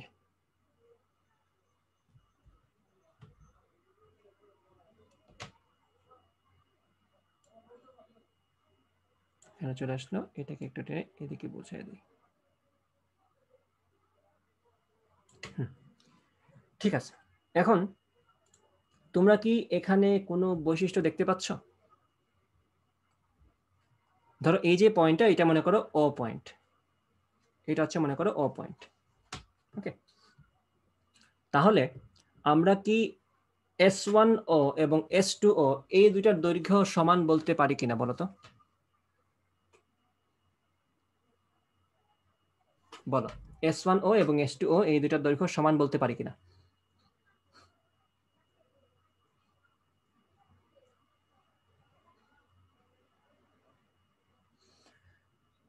একটা সূত্র তোমাদের নিশ্চয়ই জানা আছে, যে সমদ্বিবাহু ত্রিভুজের শীর্ষ থেকে বিপরীত বাহু পর্যন্ত অঙ্কিত লম্ব বিপরীত বাহুকে সমদ্বিখণ্ডিত করে। আর এখানে আমরা কি করলাম, এখন আমরা একটা বাহুকে সমদ্বিখণ্ডিত করেই আমরা লম্ব টানলাম, তারপরে বাহু টানলাম। তো এরা কি সমান সমান হবে না? বলো তো, কথা শুনি না। আরেকবার একটু বলবেন? আরেকবার বলবো। দেখো, এই সমদ্বিবাহু ত্রিভুজের এই বৈশিষ্ট্য জানো কিনা, যে সমদ্বিবাহু ত্রিভুজের শীর্ষ থেকে বিপরীত বাহু পর্যন্ত অঙ্কিত লম্ব বিপরীত বাহুকে সমদ্বিখণ্ডিত করে, ঠিক আছে না? ও, জি ভাই ঠিক আছে। আচ্ছা, তাহলে এখন দেখো আমি একটা বাহু নিলাম, এই বাহুটাকে আমরা মাঝখানে ভাগ করে ফেললাম আগে, তারপরে আমি তার উপর লম্ব টানলাম। এখন আমি আমার ইচ্ছা মতো একটা ত্রিভুজ বানাতে পারি না, যেটা সমদ্বিবাহু ত্রিভুজ হবে। কথা কি বোঝা গেছে? জি একই ভাই। কথা না? তো এখানে এই কথাই ঘটছে যে S1O এবং S2O আমরা চুজ করছি S1 এবং S2O যাতে সমান সমান হয়। তাহলে সমান সমান হয়, এখানে ফায়দাটা কোন জায়গায়? দেখো, যে তরঙ্গ দুইটা আসবে, এই তরঙ্গ দুইটার মধ্যে পথের পার্থক্য কত হবে এখানে? বলতো, পথের পার্থক্য কি হবে এখানে? পার্থক্য থাকবে। পথের পার্থক্য শূন্য হবে, কারণ S1O যে দৈর্ঘ্য, S2O সেম দৈর্ঘ্য। কোনো সমস্যা এটাতে তোমাদের? না ভাই। না, আমরা প্রথম দিকে যখন লিখছিলাম তখন ছিল আমাদের এরকম, S1 ছিল এরকম, এখানে এসে পৌঁছাতো পি পয়েন্টে, আবার এখানে ছিল S2। চোখের দেখাতেই বলা যায় যে দুইটার পথের মধ্যে পার্থক্য আছে। তো তখন আমরা নির্দ্বিধায় বলছিলাম তাদের মধ্যে যেহেতু পথের পার্থক্য আছে, আর আমরা প্রমাণ করেছি আগে পথের পার্থক্য থাকলে দশার পার্থক্য থাকবে। সো এখানে যেহেতু পথের পার্থক্য শূন্য, দশার পার্থক্য কি হবে বলতো? আলফা সমান আমরা কি পাবো? 2π/λ ইন্টু পথের পার্থক্য, যে দ্যাট ইজ 0। তো আলফা সমান আমরা কত পাচ্ছি? 0। তো আলফা যদি 0 হয় মানে দশা পার্থক্য শূন্য। দুইটা তরঙ্গের যদি দশা পার্থক্য শূন্য হয় তার মানে কি? তারা কিভাবে মিলিত হচ্ছে, সমদশায় নাকি বিপরীত দশায়? সমদশা। তাহলে এখানে আমরা কি পাবো, উজ্জ্বল নাকি অন্ধকার? উজ্জ্বল। উজ্জ্বল পাবো। এবং এই যে একদম মাঝখানে একটা উজ্জ্বল পাচ্ছি আমরা, দ্যাট ইজ কল্ড আমাদের সেন্ট্রাল ম্যাক্সিমা। এটাকে বলা হয় কেন্দ্রীয় উজ্জ্বল। এই জায়গাতে তৈরি হবে কেন্দ্রীয় উজ্জ্বল, অর্থাৎ এটাকে আমরা বলবো সেন্ট্রাল ম্যাক্সিমা। কালি কি হলো আমার? এটাকে আমরা বলবো কেন্দ্রীয়, এটাকে আমরা বলবো কেন্দ্রীয় উজ্জ্বল। এটাকে আমরা সেন্ট্রাল ম্যাক্সিমা অথবা কেন্দ্রীয় উজ্জ্বল বলে থাকবো। ওকে, এই হচ্ছে হিসাব। এখন আমরা তো কেন্দ্রীয় উজ্জ্বল নিয়ে সবসময় কথা বলবো, ব্যাপারটা এরকম না। আমাদের অন্যান্য উজ্জ্বল লাগবে, অন্যান্য অন্ধকার লাগবে। আমরা র্যান্ডমলি যে কোনো একটা পয়েন্ট পিক করি, দ্যাট ইজ পয়েন্ট পি। এটা আমরা পিক করলাম। আমি এক কাজ করি, এখানে হিসাবে সুবিধার্থে এগুলোকে সরাই দিই, এগুলো দরকার নেই এখানে থাকার। এই হচ্ছে আমাদের পি পয়েন্ট, মনে করো পি পয়েন্ট। তো পি পয়েন্টেও তো আলো আসবে, S1 থেকেও আসবে, S2 থেকেও আসবে। তো আমি আলো নিয়ে আসি আগে, কালার চেঞ্জ করে বলি, এখানে কালার দিব আমি সবুজ। ঠিক আছে, আমার হাতই ভালো, সময় বাঁচায়। সো S1 থেকে আসছে এটা এবং S2 থেকে আসছে এটা। সো এখন আমরা কি বলতে পারবো যে তাদের পথের পার্থক্য শূন্য? না তো, না ভাইয়া। এখন পথের পার্থক্য শূন্য বলার কোনো সুযোগ নাই। চোখের সামনেই দেখা যাচ্ছে যে তাদের পথের পার্থক্য আছে।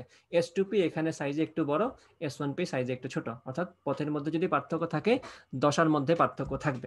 এখন এই দশার মধ্যে পার্থক্য যদি আমাদের 0 ডিগ্রি 360, 0 ডিগ্রি তার হবে না, 0 ডিগ্রি তো এখানে ছিল। যদি এই পথের মানে দশার পার্থক্য যদি হয় 360 ডিগ্রি, না হয় 720 ডিগ্রি, এইভাবে যদি আমাদের 360 ডিগ্রি গুণিতক আকারে চলে, সেক্ষেত্রে আমরা উজ্জ্বল পাবো। আর যদি 180 এর বেজোড় গুণিতক আকারে চলে, 180 অথবা 3 180 অথবা 5 180, তাহলে আমরা অন্ধকার পাবো। ঠিক আছে, তো সেই অ্যানালিসিসে আমরা যাবো। তাহলে ওভারঅল এই যে S1 থেকে এবং S2 থেকে যে আলোটা গিয়েছিল, সেই আলোর পাথটা কিন্তু আমরা মধ্যবিন্দু সাপেক্ষে যদি চিন্তা করি, সেই আলোর পাথটা ছিল এরকম। ঠিক আছে, সেই আলোর পাথটা ছিল এরকম।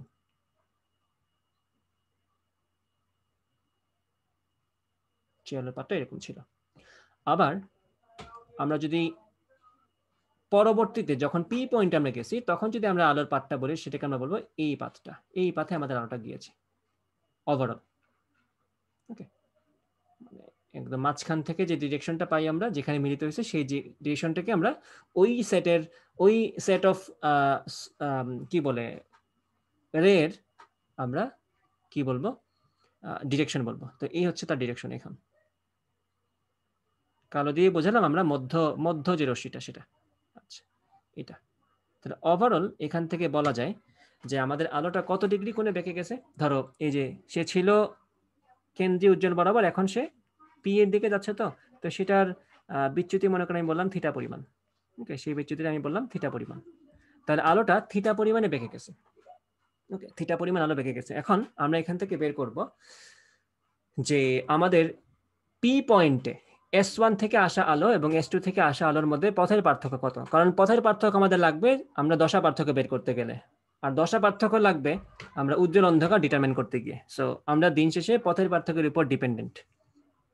আচ্ছা, কারণ আমাদের দশা পার্থক্য পথের পার্থক্যের উপর ডিপেন্ডেন্ট। সো আমরা কি করবো দেখো, এখানে একটা ছোট ট্রিক্স আছে। ট্রিক্সটা হচ্ছে যেহেতু ট্রিক্সটা বলে দিই পরে, আগে এঁকে ফেলি। আমি এক কাজ করি, আমরা S1 থেকে S2P এর উপর একটা লম্ব টানবো। S1 থেকে S2P এর উপর আমরা একটা লম্ব টানবো। লম্বের কালারটা আমি একটু চেঞ্জ করে গাঢ় করে দিই লম্বটা। মনে করি এই হচ্ছে আমাদের লম্ব, এই হচ্ছে লম্ব টানলাম মনে করো, এই যে লম্বটা। ওকে, লম্ব টানলাম। এখন এই লম্বটা মনে করো এখানে বলে দিই এটা হচ্ছে M পয়েন্ট, S1M আমরা লম্ব টানলাম। এখন আমরা কি S2M কে S1P এবং S2P এই দুইটা রেখার দৈর্ঘ্যের পার্থক্য বলতে পারি বা পথের পার্থক্য বলতে পারি? S2M কে জি ভাইয়া পারি তো। আচ্ছা, তো যদি পারি তার মানে হচ্ছে কি, ধরো আমি S1 থেকে লম্ব টানলাম, এতটুকু হচ্ছে S2P এবং S1P এর মধ্যে পথের পার্থক্য। অর্থাৎ আমরা এইটা ধরে নিচ্ছি যে আমাদের এই দৈর্ঘ্যটা এই যে এখন যেটা দেখাচ্ছি এই দৈর্ঘ্যটা S1P এর দৈর্ঘ্যের সমান। আমরা ধরে নিচ্ছি সেটা, বা এজিউম করে নিচ্ছি যে এটা S1P এর দৈর্ঘ্যের সমান। এখন তোমরা একটু তাকিয়ে বলো তো এই কথাটা কি সত্য? এই দৈর্ঘ্য কি S1P এর সমান হওয়ার সুযোগ আছে নাকি নাই?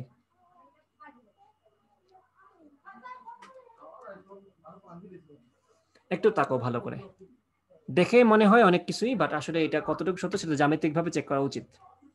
দেখো আমার S1MP এটা কি আমার একটা সমকোণী ত্রিভুজ না? S1MP সমকোণী ত্রিভুজ তো এটা। জি ভাইয়া। আচ্ছা, যদি সমকোণী ত্রিভুজ হয়ে থাকে তাহলে এটা অতিভুজ কে S1P। জি ভাইয়া। তাহলে S1P যদি অতিভুজ হয়ে থাকে, একটা ত্রিভুজের অতিভুজ কিভাবে ভূমির সমান হয় বুঝতে পারছো? আসলে জি ভাইয়া। এই হচ্ছে কথা, যে আমরা তো এটা বলার সুযোগ নাই যে আমাদের অতিভুজ আর ভূমি সমান। তো এটা আমরা কোন সাহসে বললাম? যদিও এটা আমরা ইউজ করব, এটাকে আমরা এইভাবেই ধরে নিব, বাট আমরা কখন এই সাহসটা করতে পারি যে আমাদের অতিভুজ এবং ভূমি সমান? এটা কখন সত্য হতে পারে বলতো? যখন কোনটা এটা খুব কম হবে। হবে। হ্যাঁ, যখন থিটাটা আস্তে আস্তে অনেক ছোট হয়ে যাবে, তাই না? থিটা যদি আস্তে আস্তে অনেক ছোট হয়ে যায়, তখন আমার আস্তে আস্তে অতিভুজ আর ভূমি সমান হতে থাকবে বা সমানের দিকে তার আগাচ্ছে। দেখো আমি থিটা ছোট করছি কন্টিনিউয়াসলি, আমাদের এখন কিন্তু দেখি অলমোস্ট এটাই মাথায় আসার কথা যে এখন অতিভুজ আর ভূমি সমান সমান হয়ে গেছে অলমোস্ট, তাই না? সো আমাদের কোণগুলো কিন্তু এক্স্যাক্টলি এরকম যে থিটা খুবই ক্ষুদ্র, সেজন্য অতিভুজ এবং ভূমি সমান।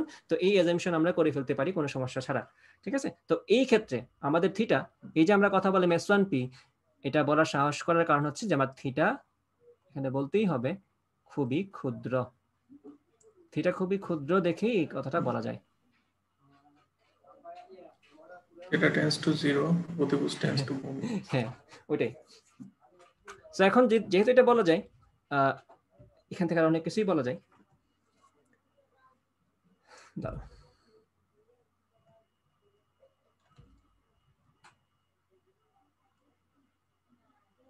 আচ্ছা, এখান থেকে আরেকটা হিসাব বলা যায় যেটা আমি তোমাদেরকে টাস্ক দিব করার জন্য, সেটা হচ্ছে এই কোণটা তো থিটা, তাই না? এই কোণটা যদি থিটা, মানে এই কোণটা যদি থিটা হয়, আমরা এই কোণটাকেও থিটা বলতে পারি। দেখাচ্ছি কোন কোণটা, আমরা এটাকেও থিটা বলতে পারি। কিভাবে বলতে পারি সেটা তোমরা আমাকে করে দিবা। মানে এটা তোমাদের টাস্ক থাকলো আজকের ক্লাস থেকে, যে এইটা যদি থিটা হয়, এই কোণটা যদি থিটা হয়, how com this one is also theta? ঠিক আছে, এই যে S2 S1M এই কোণটা কিভাবে থিটা হয় সেটা তোমাদের করতে হবে। ওকে, আমি এটা তোমাদেরকে টাস্ক দিচ্ছি, এটা তোমরা বের করবা, বা তোমরা আমাকে সামহাউ মেসেজ দিয়ে যেভাবে পারো বা একে একে যেভাবে পারো বুঝাই দিবা, ঠিক আছে? জাস্ট এটা মাথায় রাখবা, থিটা খুবই ক্ষুদ্র। তো ওই উসিলা তোমরা ইউজ করে কি কি করতে পারো সেটা তোমাদের ব্যাপার। ওকে, এখন আর আনসার দেওয়া লাগবে না। এখন যেহেতু আমরা ধরে নিতে পারছি যে S1P এই পরিমাণটা S1P, তাহলে নির্দ্বিধায় বলা যায় এই যে S2M এই পরিমাণটাকে আমাদের পথের পার্থক্য বলা যায় না? কজ পুরো এই পরিমাণটা হচ্ছে S2P মাইনাস S1P, বলা যায় তো নাকি?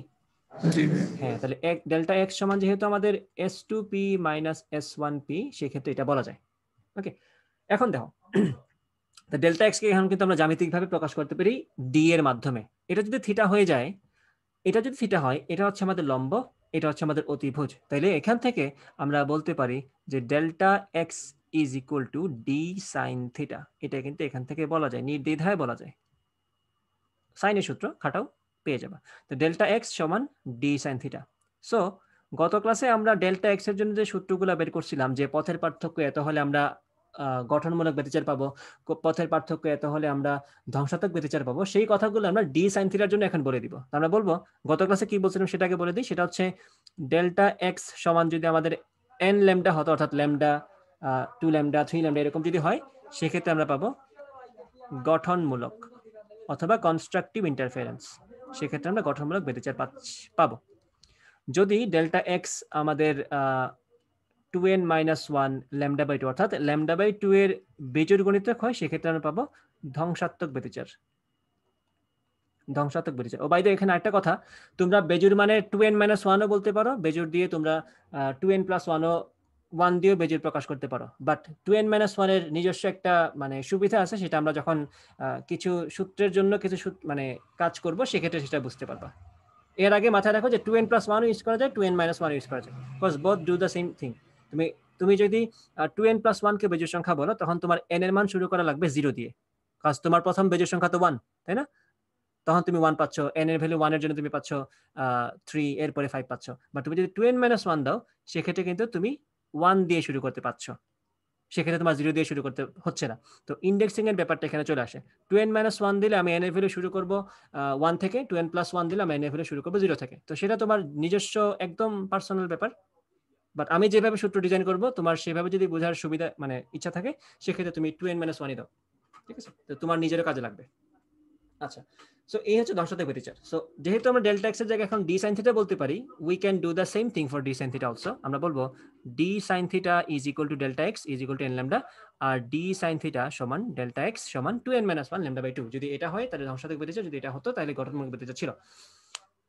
ওকে, সো আমরা আজকের ক্লাসে যা যা পড়েছি আশা করি মোটামুটি বুঝতে পেরেছি। নেক্সট ক্লাসে তোমাদের টাস্ক থাকবে এই থিটাটা আমাকে বোঝানো, যে এই থিটাটা কিভাবে থিটা হয়েছে, এবং আমরা পরবর্তীতে এই যে পি পয়েন্টে আমরা কোন শর্তে আলো পাবো, পি পয়েন্টে আমরা কোন শর্তে অন্ধকার পাবো, সেগুলো নিয়ে আমরা ডিটেইল আলোচনা করব। আমরা এক্স সেট সূত্র রেডি করব for double slit interference of Young's experiment, ঠিক আছে? তারপরে আমরা সিঙ্গেল স্লিট অপবর্তন পড়বো বা সিঙ্গেল স্লিট ডিফ্লেকশন দেখবো। Then we will go to grating deflection বা গ্রেটিং অপবর্তন। তারপরে আমাদের আছে পোলারাইজেশন বা সমাবর্তন। তারপরে চ্যাপ্টার শেষ। বাট সেটাতে কতদিন লাগবে সেটা তোমাদের ডাইজেস্ট করতে পারার উপর ডিপেন্ড করে আর কি, ঠিক আছে? আর শুক্রবার হচ্ছে তোমাদের, হ্যাঁ হ্যাঁ বলছিলাম ভাই, ফার্স্ট পেপারের এক্সাম গুলো একটু নিলে ভালো হয়। হ্যাঁ, ফার্স্ট পেপারের এক্সাম আমাদের দিবা তোমরা? জানুয়ারিতে টেস্ট হবে কনফার্ম ভাই, এমসিকিউ হ্যাঁ লাইভ। হ্যাঁ হ্যাঁ হ্যাঁ হ্যাঁ ফার্স্ট পেপারের এক্সাম আমি এই যে দিব। ফার্স্ট পেপারের ব্যাচেও তো আমি এই কদিন ওই যে বিয়ে শাদীর প্যাচে পড়ে মানে অনেক কিছুই মিস হয়ে গেছে। এখন আর আপাতত বিয়ে শাদীর কোনো ঝামেলা আশা করি নাই। যদি হঠাৎ করে কারো বিয়ে লেগে যায় তাহলে তো ডিফারেন্ট কেস। আমার জানা মতে কারো নাই এখন। সো এখন থেকে পরীক্ষা রেগুলার হবে। আর শুক্রবারে তোমাদের নিউটন এন্ড মেকানিক্সের রোটেশনাল মোশনের উপর পরীক্ষা হবে, এটা জেনে রাখো। আর শুক্রবারেই তোমাদের অ্যাটমিক মডেলের যে চ্যাপ্টারটা যেটা শেষ হয়ে গেছে, সেই চ্যাপ্টারের উপরে পরীক্ষা হবে শুক্রবার। জাস্ট বলে রাখলাম, মাথায় রাখবা। হঠাৎ করে কলেজ বলতেছে যে জানুয়ারিতে পরীক্ষা নেওয়ার সম্ভাবনা আছে, তো হ্যাঁ কলেজ তো বলুক, সেকেন্ড পেপার সব মিলাই নিবে, তো একটু প্রবলেম না সমস্যা নেই। আমি আমার যতটুকু সম্ভব আমি নিব, আমি আমার পেসেই থাকি। বাট তোমরা প্যারালালি দুইটা পেপারই পরীক্ষা পাবা, সমস্যা নেই। দেখো তোমাদের এক্সাম হচ্ছে ফ্রাইডে দুইটা, একটা হচ্ছে অ্যাটম, একটা হচ্ছে মেকানিক্স, নিউটনিয়ান মেকা পার্ট 2। পার্ট 2 তে আছে আমাদের রোটেশনাল মোশন, শুধুমাত্র রোটেশনাল মোশন। তো এই হচ্ছে তোমার দুইটা পরীক্ষা। এই দুইটা পরীক্ষা দাও ভালো করে পড়ে দাও, তাইলে তোমার প্রিপারেশন এগিয়ে যাবে আর কি। আর এই যে টাস্কেরটা করে ফেলো, এইটা থিটা হলে এটা কিভাবে থিটা সেটা তোমরা বের করো। ওকে, বাকিটা নেক্সট ক্লাসে দেখা যাবে ইনশাআল্লাহ। ভালো থাকো সবাই, আল্লাহ হাফেজ।